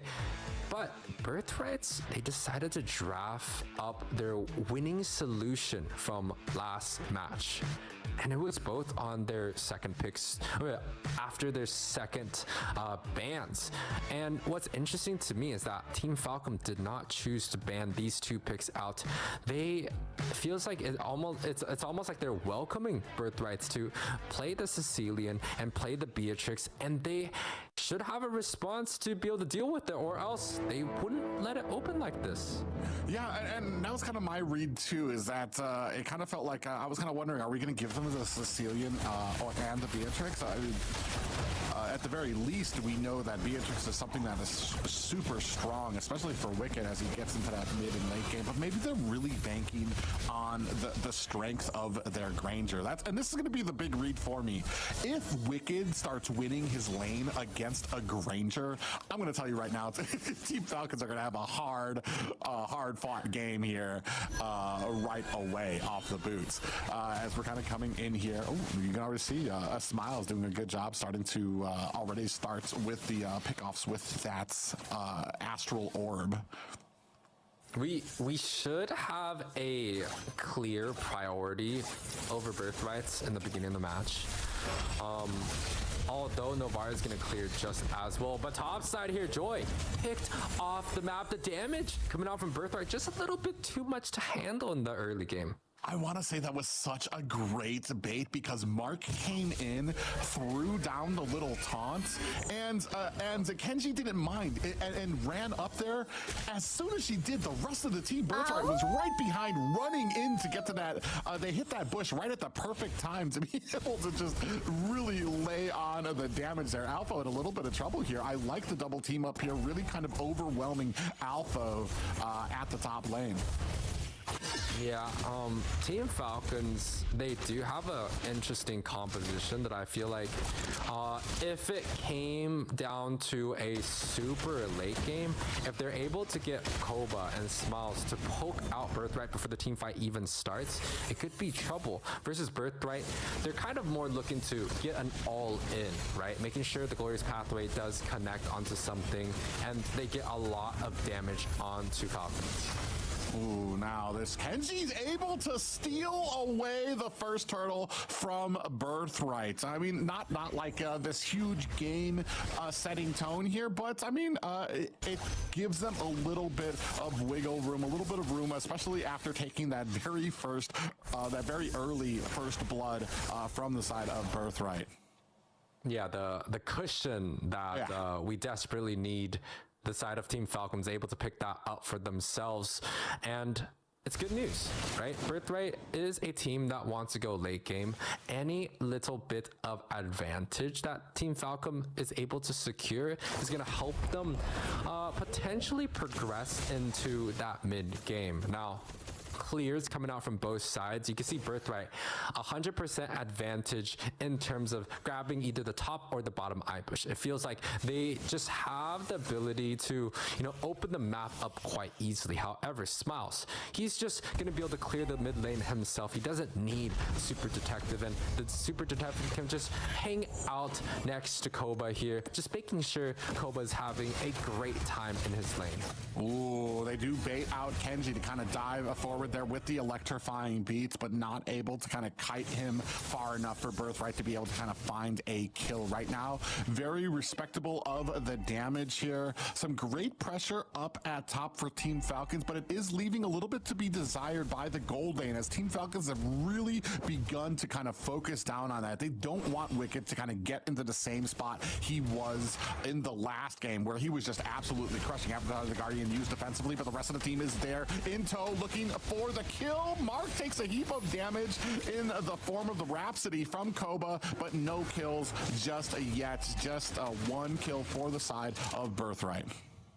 Yeah, it's a good solid rotation coming out from Birthright. Just, you know, trying to see if they can have some pressure onto the gold lane before the objective does come through. Now, Birthright's definitely going to put a lot more pressure into the objectives now that they understand that there's not much to get from in that gold lane. 4 minutes in. Turtle, 50% here. Ooh, yeah, we do execute and have out that Bats Feast. Super into the back lines as well. Zaman Force has been, or not Zaman Force, Kenji able to steal another turtle from Birthright. And the gold just narrowly over 1K for the side of Team Falcons. Not too worse for wear, like we've talked about, a little bit of cushion, but here, I mean, gotta make sure Birthright, I think they, as long as they stay like connected or stay disciplined, it shouldn't really be affecting them too much until the end of the laning phase. Yeah, well, this is interesting because, again, Team Falcons have a composition that's much more different than them Birthrights, right? The side of Falcons, they have the dive that's available to get onto anyone, especially Wicked or even My Lobby and Mark. And yet they have these range damage dealers that can cast spells from far away. If they're able to kind of just put, let's say, the Gato Kacha in the front for some vision and they get some pokes off, they're going to find a lot of success in some of these team fights. However, Birthrights, they could all in just like this and find a potential pick off here. Oh, I can't believe Mark is going to be able to get away with just a hair of health left on there. Maybe. Another fight. Oh, Wicked! Get down, Mr. President.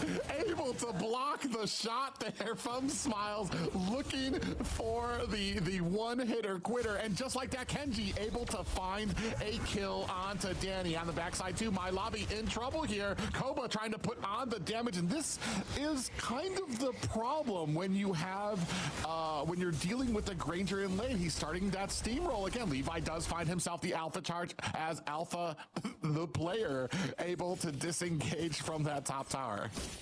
Yeah, well, you know, Team Falcons able to find a little bit of momentum. It came with Kenji being able to pick off Danny here. And Danny, you know, we've seen the flicker being popped kind of over and over by this Joy, and I think that's just how strong the Joy is. He's able to kind of just move forward onto Danny and pop that flicker, and if he doesn't have flicker, well, he's probably gonna go back to base with a death here. Team Falcon 3-4-3 in the natural objectives, looking to push even more in terms of the advantage. Some pressure coming out from the top side. Should be able to grab up that tower with no problem.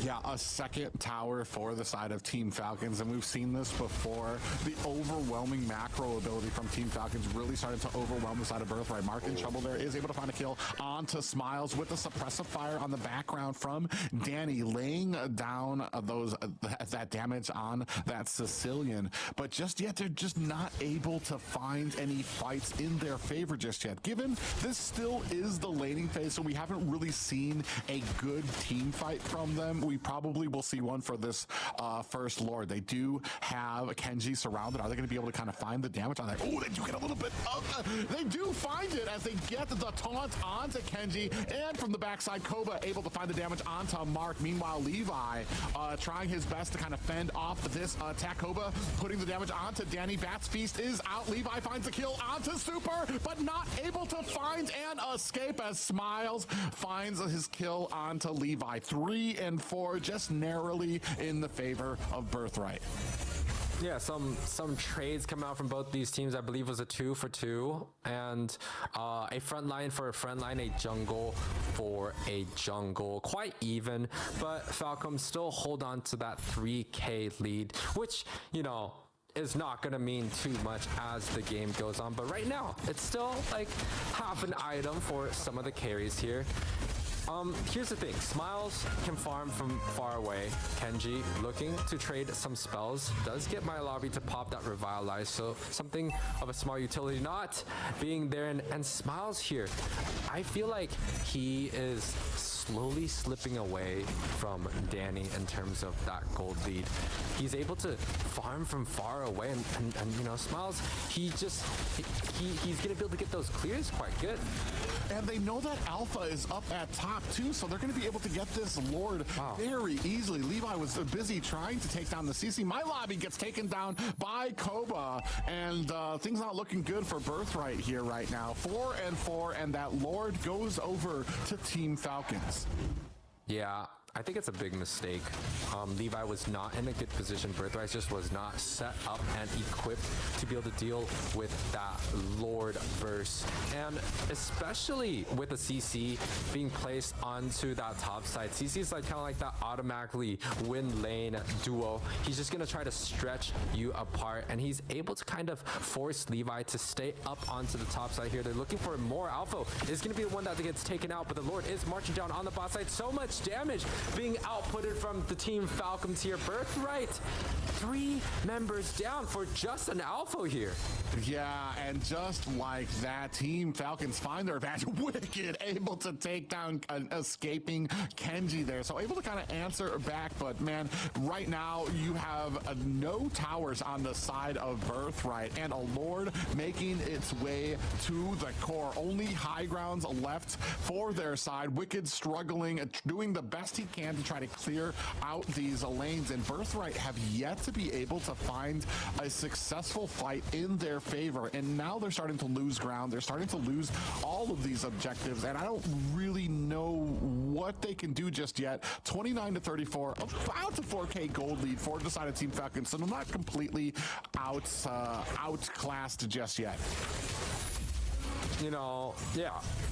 They're able to find a trade here and there for the side of Birthrights. Yes, it's not convincing, but you know, the side of Falcon has made a few mistakes here and there, some spells being traded across the board, but you could start to see kind of the story that Team Falcon has decided to draft up with this Novaria pick, right? It's a little bit annoying that they have to deal with the Novaria poke, and now they have to deal with Novaria and Koba. It just makes it together. It just makes it so hard for them to be able to find the right targets, especially the range that Team Falcon has, on top of the pokes and the damage. Birthright, they have to get the Glorious Pathway onto the Novaria, and then you're looking at a flicker, right? They get onto Koba, you're looking at a flicker. The Belleric is not going to reach anyone onto the backside, and even if Danny and even if Wicked is able to take Super Detective or is able to kill Kenji, there's still so much range, so much poke that they have to figure out. Ooh, Danny in trouble here. Does have to execute that fast feast, but still gets taken down by Kenji with the electrifying beats. I'm kind of curious as to why he face-checked that bush by himself. With somebody sitting in there, they even got the taunt onto him too, with paired up with the Astral Orb. He was down to about 10% health before he even realized what was going on. Smiles with the kill there on to the Lord, and it's going to be another one. I feel the frustration is starting to show from Birthright right now as some of their rotations are starting to get a little sloppier, and this game is starting to slip more and more out of their hands. And you're absolutely right, they can try with the Glorious Pathways, but they've already tried with Koba on the Granger to try to like engage him, and he's still able to outpace him. And this is the problem that you get with these mobility heroes like a Granger, like a Joy, who can disengage, who can kite you back. Every single time you try to engage, they're going to be so quick to get back there, and then Super is going to be able to charge forward, get the taunt on your team, while the rest of Team Falcons is just laying down damage on you. Well, I think Birthright is seriously just betting on their 2 win conditions from the game number 2, and Glorious Path, I mean, AOG does come down, pushes Birthright back, and they're looking suddenly at extremely hard defense. Both inhibitors down from the side. Team Falcons potentially defending this Lord, trying to get maybe just one more on that mid side. Yeah, and unfortunately, the pressure that they laid on to that gold lane meant that Wicked is not anywhere near where he needs to be. to be kind of laying on the damage and to be the threat that he was in that last game. And Glorious Pathway has been laid out. Wicked is actually able to find some kill onto Alpha, so that does trigger for the rest of Team Falcons to disengage from this fight. But Wicked, like, not able to get like that big head up that he was able to in the first game because there was so much pressure from Team Falcons on his lane, which is actually kind of curious to me. I guess because, I mean, you had CC at the top too, so Levi had to make a choice. Is he going to try to support his gold laner, or is he going to try to support his XP laner? And he chose to kind of stay up there to support his XP laner so that CC wasn't absolutely rolling over that lane. However, it allowed Koba to be able to really shine, sitting here at 4-0-1 right now. And I think not only that, but just the range and the rotation speed. That was kind of different, right? Smiles, top side here, pops the flicker, Bark getting chunked quite low here, Alpha Charge being wasted, is just shooting blanks, kind of what is that called? Practice shots coming out from both of these sides, just flexing their muscles, not really biting. 14, 15 minutes in here. But again, I feel like the range difference is quite significant when you pair the Granger up with something like a Novaria. You just give, you know, the side of Team Falcons just a lot more map available, and especially when you have dive heavy heroes like Joy and the CC, one sniper from Smiles, and that is kill pressure for that Joy, and when you get that kill pressure, it's hard to defend. AOG is out, does land on two people. Kenji able to find a kill onto Wicked and My Lobby. That's going to be a double kill. That's really going to cost Birthright as Koba finds himself a kill of his own. Danny in trouble, and that is a complete team wipe for Team Falcons and a game 3 going over to Team Falcons. Game number 3, Team Falcons 13-7 overall scoreboard, 15-minute game.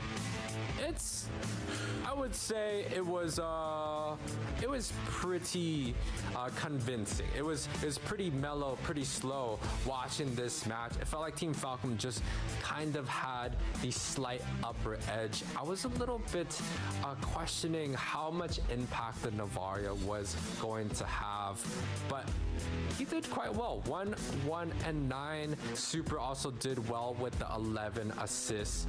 I believe he might be that MVP. So shout outs to Super being that front line that Team Falcon really relied on to open up the whole entire map for Koba and Smiles to deal the range damage that was necessary here.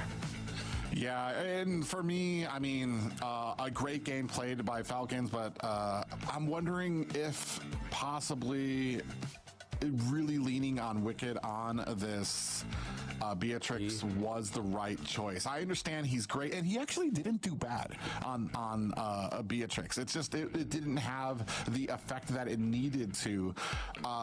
Would Harith have been better pick up there? Would maybe just not giving up the Granger for that lane? I mean, I understand Wicked is skilled, and Wicked has some great marksmen, but I mean, in all honesty, Granger's just broken. So it's like, it's very hard to play against. Yeah, there was a possibility of taking the Rithel if they wanted to. Also, if they didn't want the Harith, but Rithel was taken off the board along with Harith here. But again, they tried to rely on their win condition from game number 2, which I think was a good strategy, right? To give them props, Wicked and Danny was exceptional, was excellent, was so good in game number 2. They were such a big backbone that it really pushed Team Falcons off their track. However, Team Falcon is a team, they aren't scared of that. They just decided, you're gonna go with that strategy. We are just going to overcome and adjust to it. And they were able to do so. Wicked, just like you're saying, didn't really find that fire that they had in game number 2. And Danny, we saw him being picked off over and over. A lot of the flickers being traded early on. We didn't even see much of a gold lead coming out from them. So I think, you know, the side of Team Falcons, they found the adjustments. They've 7, 0, and 2. Koba here coming out with the gold lane. 70% kill participation. We've seen success coming out from Granger over and over. I don't know why we're allowing this pick to walk so often. And if we do, why are we not making sure we get something even in return, like the Rithel and the Harith right away?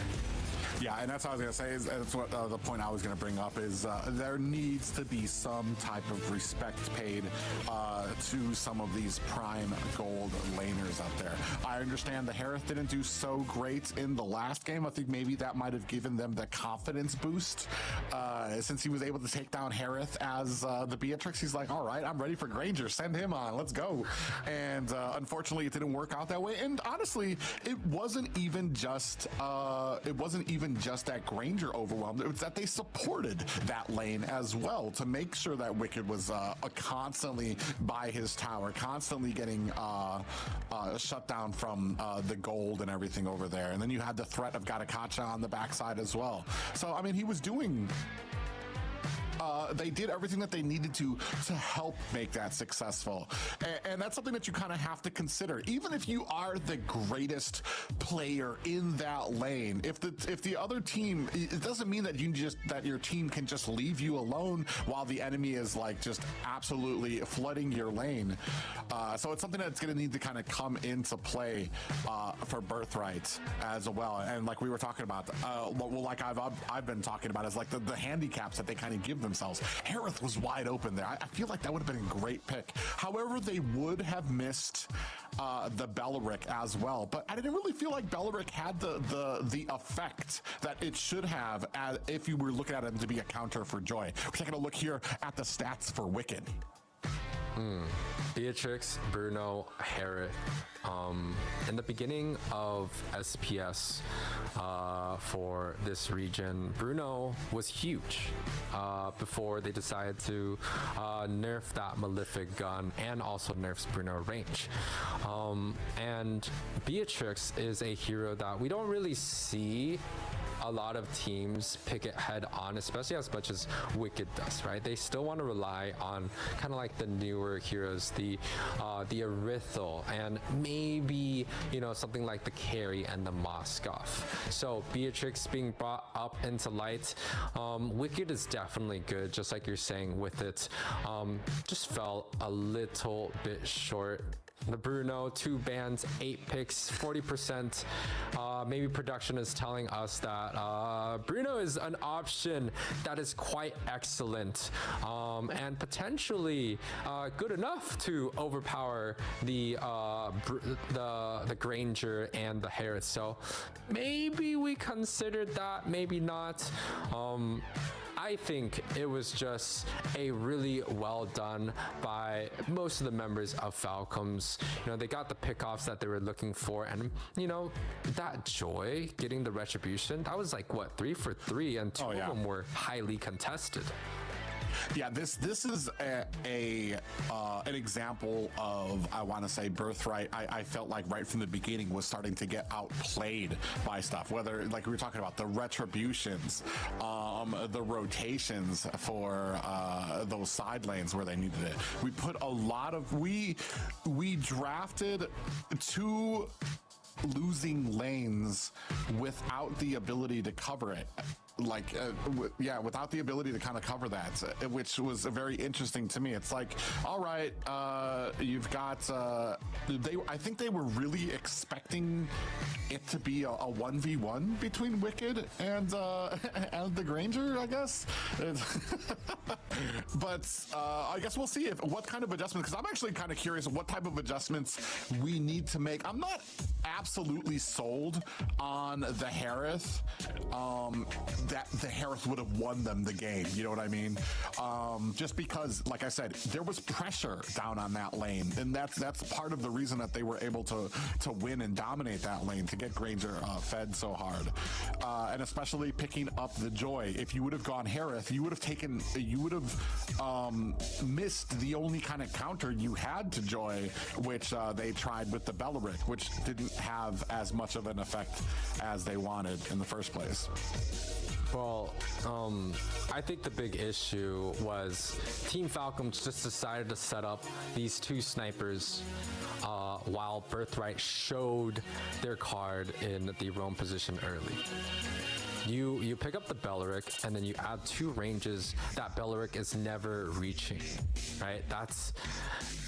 That's tough when you don't have a front line set to be able to stop something like the Novaria and the Granger coming out from backside. Grangers already are extremely hard to deal with, and you're adding onto it a little bit more. I feel like that's a small draft issue. But I think Birthright understands that after playing it. This is going to be game number 4, and it does look like both of these teams have the potential to be able to take this next game, potentially game number 4 or even a game number 5. But we'll slow down and just continue the draft here. Team Falcon, Fanny, Badang, and Louis is going to be taken off the board. Birthright, Matilda, and Zushin. I don't know. I don't think there's anything out of the ordinary here. Do we ban out the Granger here, allow them to pick up the Harith, which we had success with if we were Birthright? Or do we allow that Granger out there again? Because if you allow that Granger, there needs to be a plan. And yeah, there needs to be a plan. Maybe even we pick up the... Oh yeah, Suyu's not banned as well. So I mean, a few things open right now. Kind of contest out there. 7 seconds left. If it's standard, right? Falcons picks up the Granger. Birthright again has to opt for the Alpha and the Hylos. That's kind of the game plan, and I would suggest them picking up the Harith again. Once again, right? And if Team Falcons was going off with that game plan, it should be quite standard. Enemy takes the Hylos, we take the Gato Kacha. If enemy takes the Gato Kacha, we deny the other pick away from them. Either slot in that mage or potentially that jungler, kind of like that Joy that Team Falcon was able to win. So yeah, the only difference that I think Birthrights could go for is deny the Joy away. So take the Joy up themselves, give the Alpha, and they still have to choose between the Hylos and the Gato Kacha. Only get one. I was about to say, yeah, they maybe take away the Joy. Because if you pick up the Alpha and the Harith and the Hylos, what do we have to counter the eventual Joy pick? Because Belleric's going to be banned out. Gatakacha is going to be picked up by Team Falcons. And you just can't allow a Joy to kind of run amok without some type of CC or taunt to be able to kind of knock them down. I mean... Well, I was gonna say, oh, that's cool. I forgot about the big man Phoveus. Definitely a strong second pick coming out from Birthrights. This does set Falcon up with a clear direction in whether or not they want to go for the junglers, which they have two great options. They go for the roams, which they have first pick prio over if they want the Gato or the Hylos, and they decide to not go for it. I want to say it's a mistake, Private. This is too early. This is just like game number 3. It's not that good for you to pick it up in the first phase. my opinion. Well, I guess we're going to find out because I think they're kind of leaving it open. You're going to have a decent amount of mobility on the side. And this, they pick up the Beleric to counter the Joy, the obvious Joy pickup here from Birthright that's being left open, which is going to be very interesting to see if it actually performs that way. Because, I mean, in the last game, it really kind of came down into the early game, how well, because we didn't see Beleric actually countering the Joy as often, and just because they were so late to some of these objectives. Oh, we're actually going to allow Joy to be banned. I think the Beleric is actually quite good against the Phobius. Phobius is a type of hero that has to jump onto you, and that allows a Beleric to get that free ultimate paired up with that first skill. And then you talk about the Xamarin Force coming out from the Harith, right? If the Harith pops that skill and, you know, jumps onto you, the Beleric also has a pretty good, you know, the ultimate. And Harith is a very short range hero. So it kind of forces Harith to kind of play a little bit more defensively when that Beleric holds on to the ultimate. Whether or not the Joy comes out, I think it's another thing. But I think Team Falcons, Hayabusa, Joy should be both taken off. Pushing Birthrights pretty much to have no choice. I think leaving one or the other open is going to be a pretty big mistake here. The Sicilian, a little bit of an early pickup. We're looking at, you know, the Eve still being available. And Birthrights having the Harith already gives them enough magic damage. If they even consider the Joy, that's even more magic damage. Now Birthrights, I think they are stuck with a physical only jungler, and without the Hayabusa, which also gets taken off the board and is just so so late game heavy, so damage focused, that Birthright, they can't afford to have 3 cores like the Hayabusa, Sicilian, and Harith. That's just too much gold that each one of those heroes are so hungry for. I mean,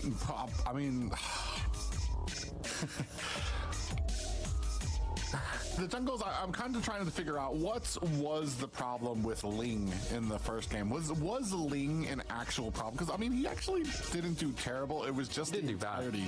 It was just the entirety of the focus of the team seemed to be on kills rather than actually getting the objectives down. And I mean, Ling doesn't do bad. I mean, you can get the Tempest of Blades during the turtle fight. You get the Tempest of Blades out there. You match that up with a Retribution. So he's got some room in there. I don't know where we go for a jungler here on the side of Birthrights. That isn't going to end up like we saw with the Nolan pickup from Team Falcons, or what we saw earlier from Birthright. I think it's a Joy. Potentially, I think the Fredrin could be an option. Again, Birthright has set themselves up in a pickle where they're so heavy on magic damage, right? Sicilian is that late game carry. Harith is also that late game carry.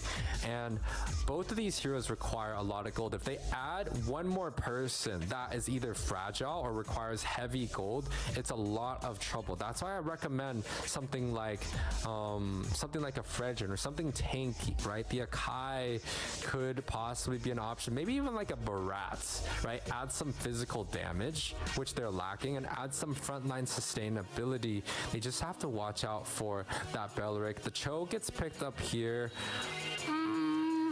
It's interesting. I think the Cho is able to lock down the Granger a little bit more, but I've played the Cho against the Granger matchup, and it's not that fun. The Granger is just so fast, and without the flicker, it's a hard catch. It's a hard job for the set of Birthrights here.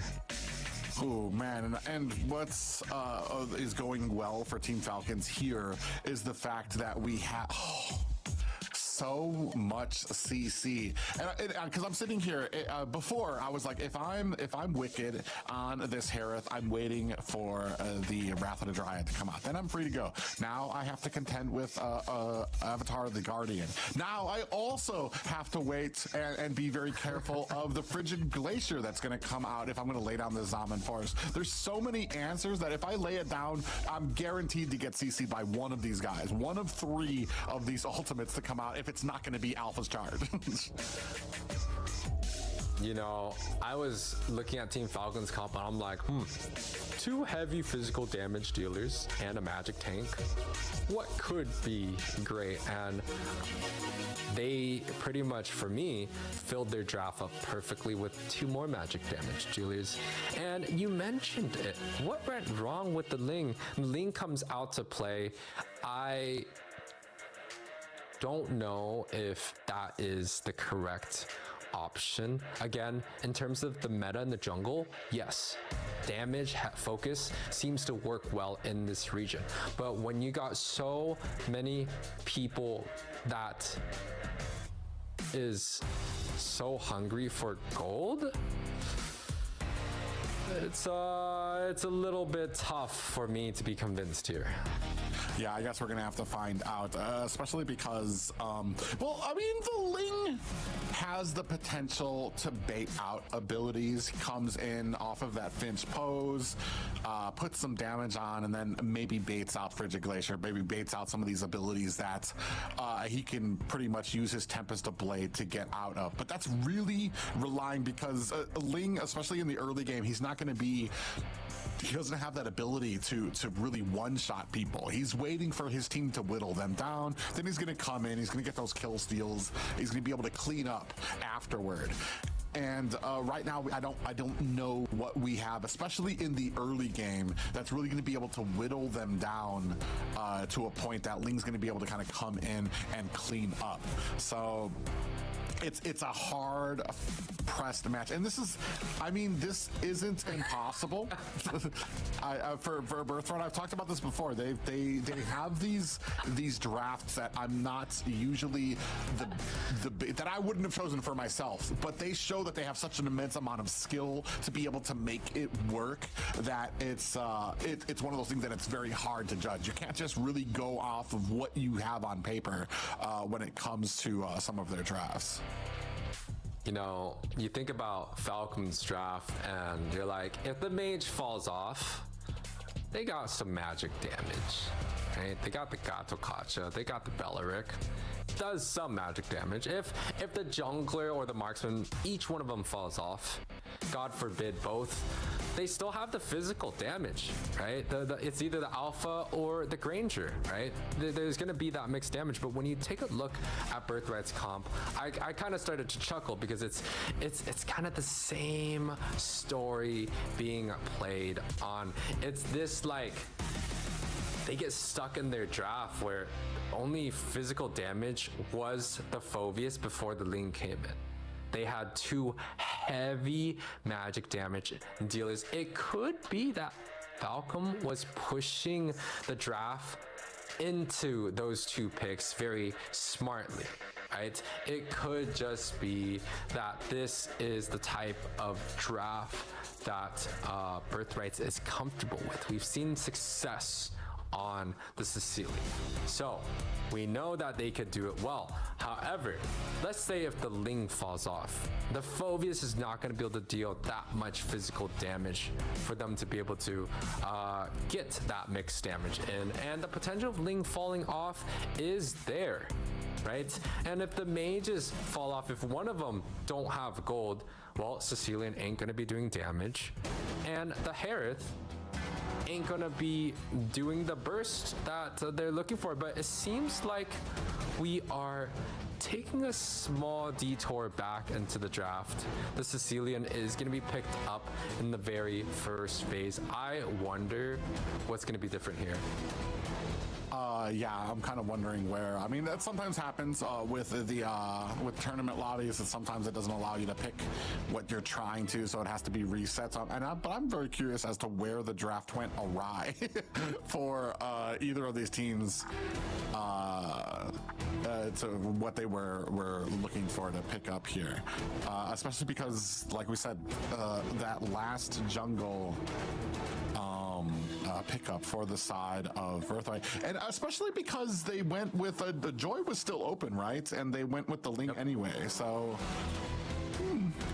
Maybe it's just that they don't feel comfortable with the Joy. I do know that I want to say before a couple months ago, there wasn't an overabundance of Joy users on this in EU, just because I want to say it really hadn't flowed well for them. Ooh, Hilda picked up for the side of Team Falcons. So it seems like at the beginning of the second round of picks is where we kind of went awry. So we're kind of reorganizing those picks here now. Yeah, so instead of the Chow, Mark is gonna be picking up this Ling, and now they go for the Hilda. They went for the Gato Kacha before, so it was kind of like a 3 damage, 2 physical comp. Now they add this Hilda, which is gonna be rotating faster than Phobius, that's for sure. In terms of the team fight potential, Phobius is going to be much better. In terms of defending the jungle, Hilda is going to have some advantage. So some strengths, some weaknesses. Now this adds something unique. It's a physical damage dealer, roamer, that does have an impact early on. However, it's a counterintuitive hero when paired up with Sicilian, because you really don't want to clear that lane with the first skill. You want to let Sicilian be able to stack up. So I do want to see how Mark is going to be playing this. One thing is for certain is that the Grok should be able to give the Ling enough space early on to, safely do his rotations a few times. Yeah, I was about to say that I think the big thing here is that Grok is going to try to protect Ling from the offense that we're going to have from the Hilda trying to invade his jungle, or some of the prio that happens from that mid lane, because you definitely don't want Grok clearing out the lane for Sicilian, who wants to get as many stacks as possible. That was the first thing that kind of went. It's like, I'm happy to see Grok. I'm a little odd about how quickly he clears out mid, while Sicilian's going to be standing there like, what was that, Brett? Especially when he wants to get all of those stacks that he needs. Yeah, ladies and gentlemen, game number 4 between Team Falcons and Birthrights here. This has been a brutal and tough series for us as casters, and definitely I know it's been tight for you guys as viewers out here. Birthrights trying to find a way to be able to dive back into this match, but Team Falcon with a little bit of win behind their back, looking to press forward and close out this series. Oh my God! And Alpha just runs right through my lobby to get to the orange buff there. Get some vision on there. Levi's gonna be able to clean that up there, while Super is at the bottom here contesting with a Mark over that jungle creep as well. So I mean, already starting to see the invade coming out from Team Falcons, but not effective just yet. Well, if we take a look at the draft, right, I want to say Harith and Granger quite on the same tier. Okay. Ooh, oh my goodness!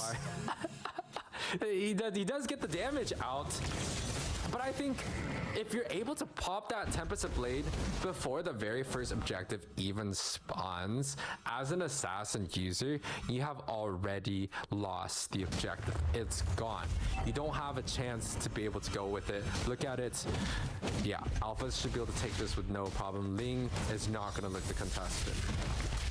Yeah, and that's unfortunate too. That Revitalize that came out was the only thing that kept them up, because that was so close for them to be taken down there. I mean, maybe a little bit of a misread from the side of Birthright there about how much damage exactly he could do out there. That Revitalize saving lives, and it ends up kind of costing them twofold there, because they do lose the objective too. I will also comment that I don't think the Ling is good in any way against a Bellerin.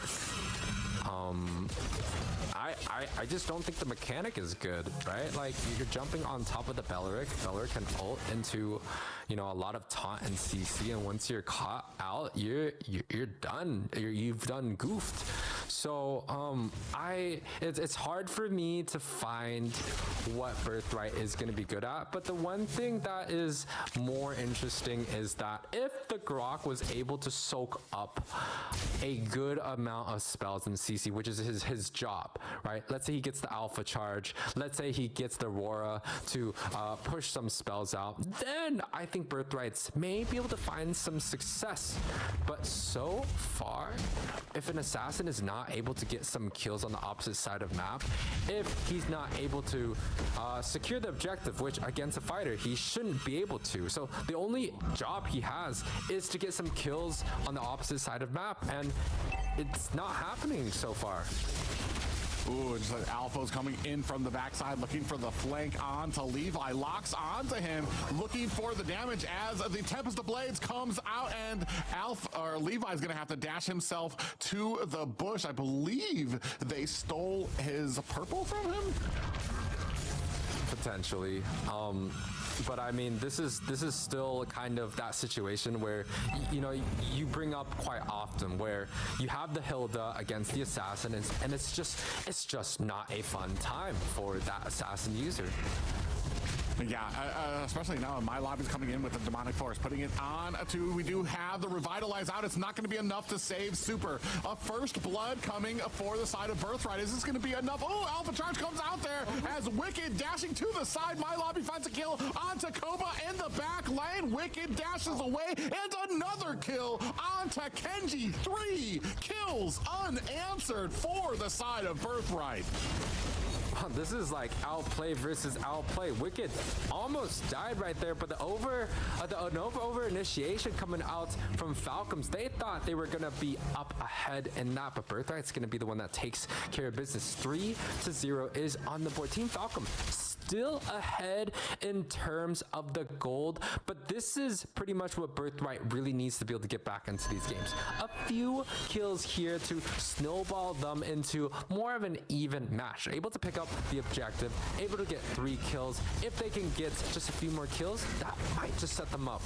Ooh, the Wrath of Dryad comes out there as the demonic force comes in, trying to lock down on Smiles, and then there is Kenji there with the Alpha Charge to be able to kind of force back and get the kill onto Birthright, putting them on the board with 1 kill.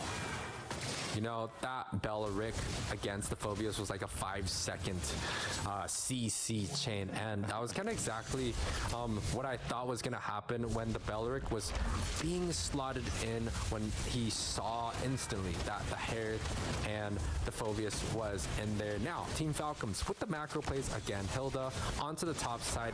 Ling cannot deal with him himself, and it doesn't seem like the Phobias wants to deal with the Hilda. So Alpha, I feel like it's the presence of this Hilda is just giving Birthright a big headache so far. Yeah, and they've lost 2 things here too, because you've lost that top tower because you didn't want to deal with the Hilda. Now you have a Ling who's going to be suffering because Hilda's going to be running all over his jungle on that side. So that's pretty much no orange buff for the side for Levi here during these engagements, as we kind of put some pressure in there at mid. There's going to need to be something special happening. As I say that, down at the bottom, they're trying to put some pressure on to this bottom gold lane. My lobby taking some hits there from Koba as they're readjusting their Alpha, looking for an opportunity just yet. It doesn't have its super taken down to about 10%. Oh, they do find a kill onto my lobby. Kenji there, as Danny's gonna have to use that flicker. Oh, just narrowly misses a Death Sonata. Smile from the side, looking for an angle. They're gonna lock onto Mark, who uses his wild charge to get out of harm's way. Yeah, I mean, this is like Team Falcons winning on all fronts. It is a 2K gold lead, but you could look at the map pressure, right? Each one of Team Falcons is just able to grab whatever vision that they want, and it's just due to the composition that Falcon has set themselves up with, right? The Hilda, it was such a good pick, especially against the Ling. And against the Phobias, he also does well in lane. Phobias doesn't even want to go home there, and he's getting chunked quite low. Yeah, very low. Kobo into the fact that he's not going to be able to join this fight. Wrath Dryad is out, and there goes the Frigid Glacier. Is going to take down Wicked. Kobo with the finishing touches there. Meanwhile, I mean, you have Levi trying to do his best to kind of split push, get some type of farm onto his side. You can see the rest Super here trying to put the pressure onto this purple buff as the rest of the Team Falcons putting the pressure on to mid lane. Levi able to pick up his purple, and right now it's starting to get eke out of their control. Koba with just some auto attacks able to take down the tier 2 tower at bottom. Yeah, Koba is super happy with the situation right now. He has about like a 1.2, 1.3k gold lead, and it's just gonna get more and more, right? This mid tower is potentially gonna be the next one that falls. Team Falcons pretty much with full control over the map. Oh, what a flicker into a Frigid Glacier. Catches 3 members of a Team Falcons. Levi finds a kill on the Smiley in the back, and Wicked's gonna have to dash his way to safety. They do find a Frigid Glacier. They do find a kill. It lands on the 3 members. Danny goes down, but they are able to find Levi, able to kind of get to the back line, able to take down Smile as well. So they're able to answer back. However, they are losing towers here. And from what we've seen in the first game, how important it is. Oh, they have Kenji trapped out 4-on-1. This is an old-fashioned mugging here, and down goes Kenji. Rest of the team comes in for the answer. This might have been the opportunity that they're looking for as Alpha goes down. Now trying to put the damage onto Koba, who is able to kite back while taking down Mark on his way out. Okay, Birthright's able to keep the gold lead not too much apart, right? 3K, 9 minutes in. It's I would say it's good news for the side of Birthrights, especially since there's so many members that are so gold hungry inside of Birthrights. The longer the game goes, the more money that Wicked, Levi, and Danny has, the better the Birthright is going to be, and that is the strength of Birthright's comp. If they get into that super late game, each one of their members is going to be a headache to deal with. My lobby on this Phobius, you do not want a full item Phobius jumping on top of you, and that's not even counting the 3 carries. However, Team Falcons, they have the lead. They potentially have the map pressure to be able to, you know, decide if they want to do these objectives or not, or if they just want to find a split push and waste their time. I think Team Falcons, that's their strength. They have control over this mid game where Birthrights really don't want to fight that much. Yeah, and speaking of the split push, I mean, doing a great job is Alpha, able to kind of counter the Ling split push. We have a fight here. Alpha coming in from the back line, locking onto Danny. Koba finds a kill onto Mark, still laying out the suppressive fire with that Death Sonata. Alpha running for the hills. Levi comes in, finds the kill, is able to take him down, has the Tempest Blaze on the Kenji, is going to dash up to the side. Rest of the team comes in for the escape. 1 down for the side of Team Falcons, 1 down for the side of Birthright, as the rest of Team Falcons turning their attention to this Lord. That means, and especially now that Levi is not in a position, he's going to still try to put some pressure up at the top lane, take himself a tower, at least answer this with something. Yeah, I mean, it's a 1-for-1 trade, but a Ling without ultimate typically means a team without the objective. And Kenji recognizes that, just bursts down the Lord with no questions asked. You know, Team Falcons up now. They did trade a kill, but Ling pops the Tempest of Blade once again. A big ultimate now. Not having that for the defense and not even having the option to get a blue buff. Birthright is not in a good situation right here. He's got the potential on the Ling. He's doing so well when it comes to kind of getting in, weaving his way in, getting those dashes and finding the kills. But I mean, they're just being overwhelmed on all fronts here too. Now top tower is going to be going down. It's not much for Mark to be able to do here, as Koba just stands there, auto attacks it down. Lord at the bottom lane, keeping Wicked busy as the rest of Team Falcons force their way through the mid tower. Big towers coming out from the side of Team Falcons, able to kind of take care of the outer side, but here, woohoo! Comes in with a Tempest of Blades, is able to take down Koba, and then leaves. This is what I was talking about. The skill is there. Levi has it. It's just that they're so overwhelmed right now that he's able to find these little tiny mistakes that come out. You saw Koba got caught by the Sanguine Claws. As soon as Levi finds it, he springs in the action, is able to get the kill, and then dive himself out of harm's way. It's just that we need to find these opportunities during the team fights as well, and not depend on Team Falcons making that mistake. Well, Team Falcons, they, again, for me, it just feels like they have this mid-game in control.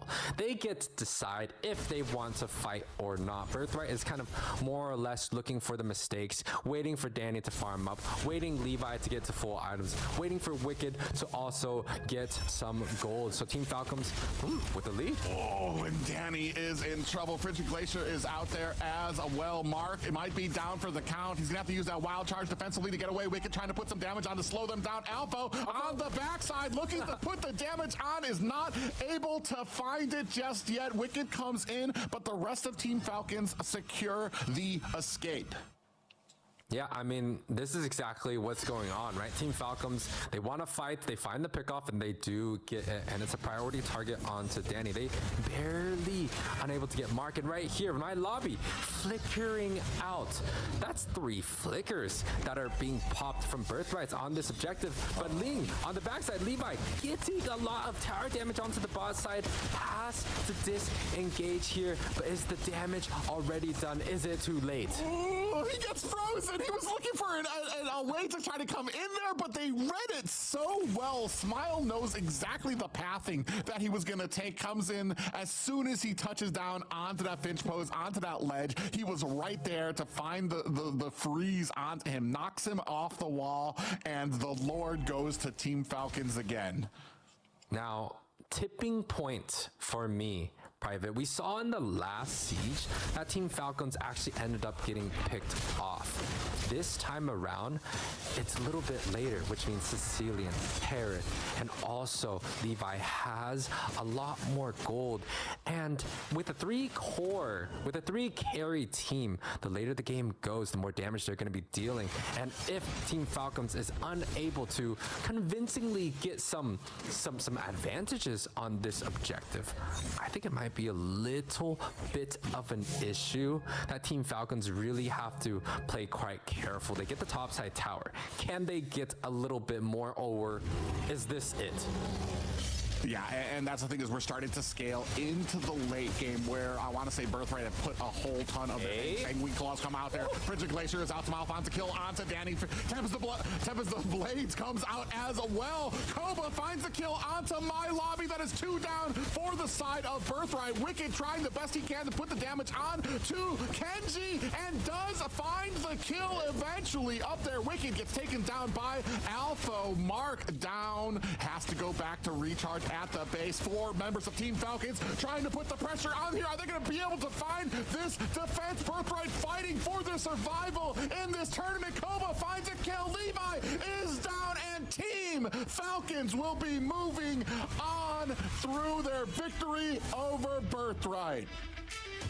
Congratulations to Team Falcons, able to take this game number 4, a 3-1. A great series played out from both of these teams, but it definitely felt like Team Falcon came into this match just a little bit more level-headed, right? They're able to find drafts that forces Birthrights to kind of play in a weird situation where it's either they have too much magic or too much physical, and they force these drafts upon Birthrights. Game number 4 is kind of a similar story as the few games that they won before. It was a clean victory from start to finish. They had leads, and they were just the better team in this series. Yeah, big hats off to how well. I mean, I understand why Levi picked up the Ling because he's actually very good on it. It's just like I said, the overwhelming macro and team fighting ability from Falcons was too much. You can't survive on the pickoffs alone. You need to be able to kind of enforce the will and get some of these objectives, get these turtles, and the Granger, a big problem for the side of Birthright as well. But Falcons here, an amazing job, especially the pick for the Hilda. A great pick up there as well. Put a ton of pressure onto the jungler, onto the top lane, to the point that it didn't even my lobby didn't want any part of that up at top, which allowed Alpha to really push up at top. And I mean, that was a huge, gaping wound for the side of Birthright. Yeah, I mean, it was definitely a job well done by the side of Team Falcon, but I also feel like Birthrights did put up a pretty decent fight. This series really tested how deep the hero pools that Team Birthright had in their pocket. It just didn't end up working out in their favor. However, there was so much to be learned here, and especially in their marksmen, right? Wicked here performing quite well on the Beatrix was a very big surprise. He's also done quite well in plenty of other heroes. We saw the Moskov in the very first series, and this time around he was looking to have the same success here, just fell a little bit short. Team Falcons definitely the better team in this series. The draft looked nice, the micro was good, and the macro was most definitely their strongest point. Yeah, and that kind of comes out, and this is one of the things I've been harping on when it comes to teams like Birthright. They have such an amazing skill when it comes to the micro, when it comes to the skill level that is needed for the 1v1s, for those awesome highlight plays, but it needs to be put together like Team Falcons have been able to when it comes to the macro, when it comes to deciding whether you're going to take these fights that focus on winning the Lord fight and then a fight after that to kind of push up some towers there. Koba from Team Falcons here, the gold laner with the MVP. It's no surprise, especially on a Granger. 83% kill participation, 5, 2, and 5. Yeah, I'm not surprised. The Granger impact was quite good. He played cleanly all game. He was able to set his team up with success without dying too much, dealing, I do believe, the highest damage on that team. So, great game coming out from Team Falcon. A great series and close by the Eagles. Talk about closing. Beautiful host Liz coming back onto the desk. Yeah, unfortunately, Birthright, this is the last of them. We saw them continue to prove themselves throughout the challenge season, but all the teams here at the challenge finals are the strongest of their regions, and they've shown today exactly why they're here. And we wish the best luck for every single team, and they will move forward as we will have Snapdragon Pro Series Season 7 for the other teams, and for the 3 teams that will be making it to the Mobile Masters. Today we saw Birthright versus Incendio, where Incendio moved to the upper bracket finals, and then Papara SuperMassive in a match that's unstreamed actually took down Falcons, and they faced up against Incendio Supremacy, and Incendio Supremacy right now is in the grand finals upper bracket, and Falcons versus Papara SuperMassive will be the match that we start off tomorrow. Yeah, a little bit of a possible redemption for Team Falcons. Whatever mistakes were made in that first game, they're sure to try to close up those holes, those little cracks in their armor as they take on the rematch against Papara SuperMassive. What is this? Oh man, these stickers from production, it's quite The beautiful. wall of shame, guys. You know, you can't say it's a wall of shame because Papara definitely came out with a bang and blew a lot of expectations off of us. We even got to see some Hellcurt actions, right? So Papara SuperMassive, definitely a team to watch out for. I'm excited to see how they perform up when they're going to be going up against the other different region. We've seen Fireflex do well. We've seen Falcons go far. Now is the Owls going to get their Supermassive buffs here?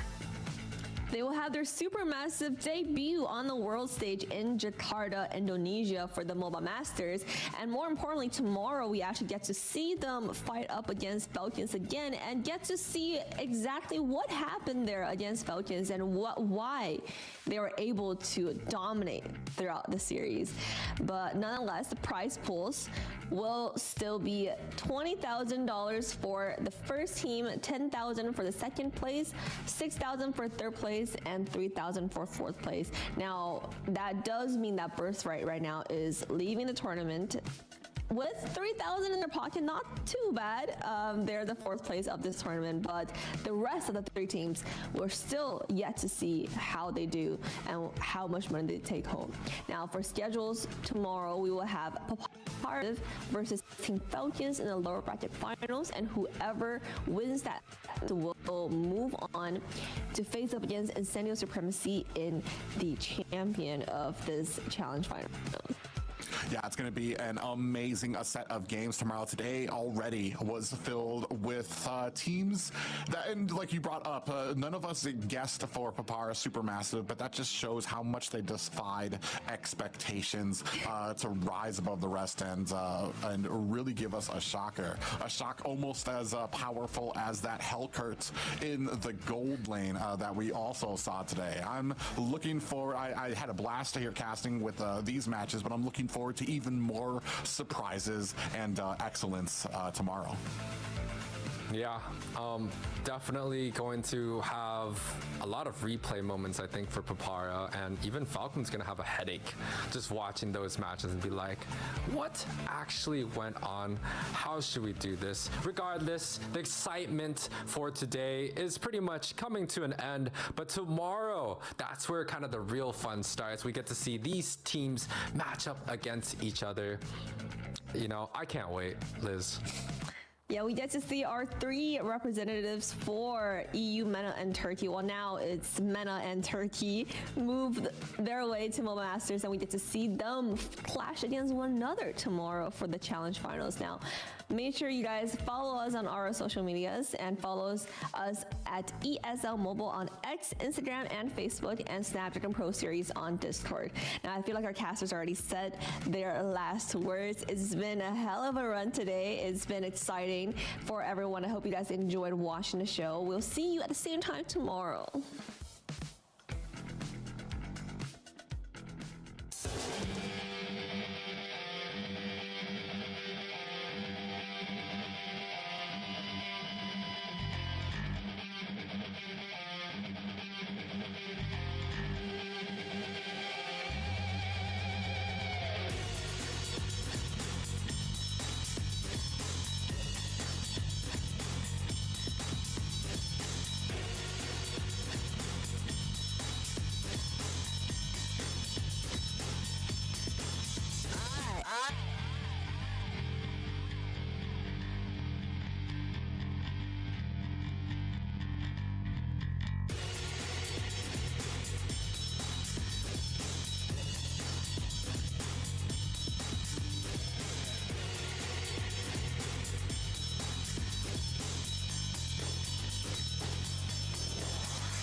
The Snapdragon Pro Series is brought to you by Snapdragon Elite Gaming and DHL.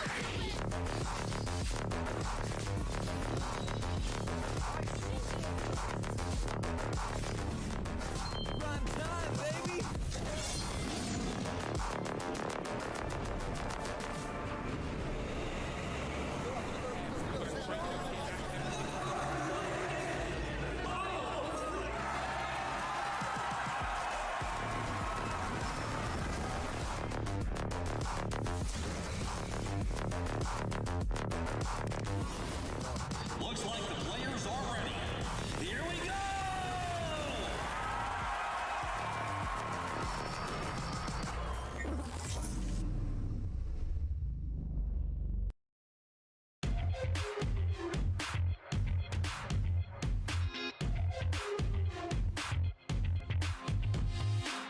The original, sensational, could be too good for you.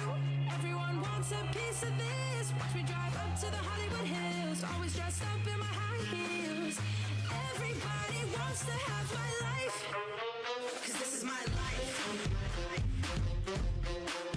Yeah, this is my life. I know you want my life.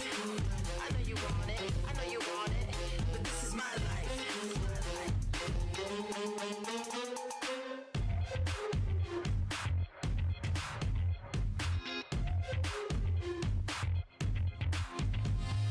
Everyone wants to follow me, follow, but they can't beat me. The original, sensational, could be too good for you. Everyone wants a piece of this. Watch me drive up to the Hollywood Hills, always dressed up in my high heels. Everybody wants to have my life, 'cause this is my life. Yeah, this is my life. I know you want my life. I know you want it. I know you want it. But this is my life.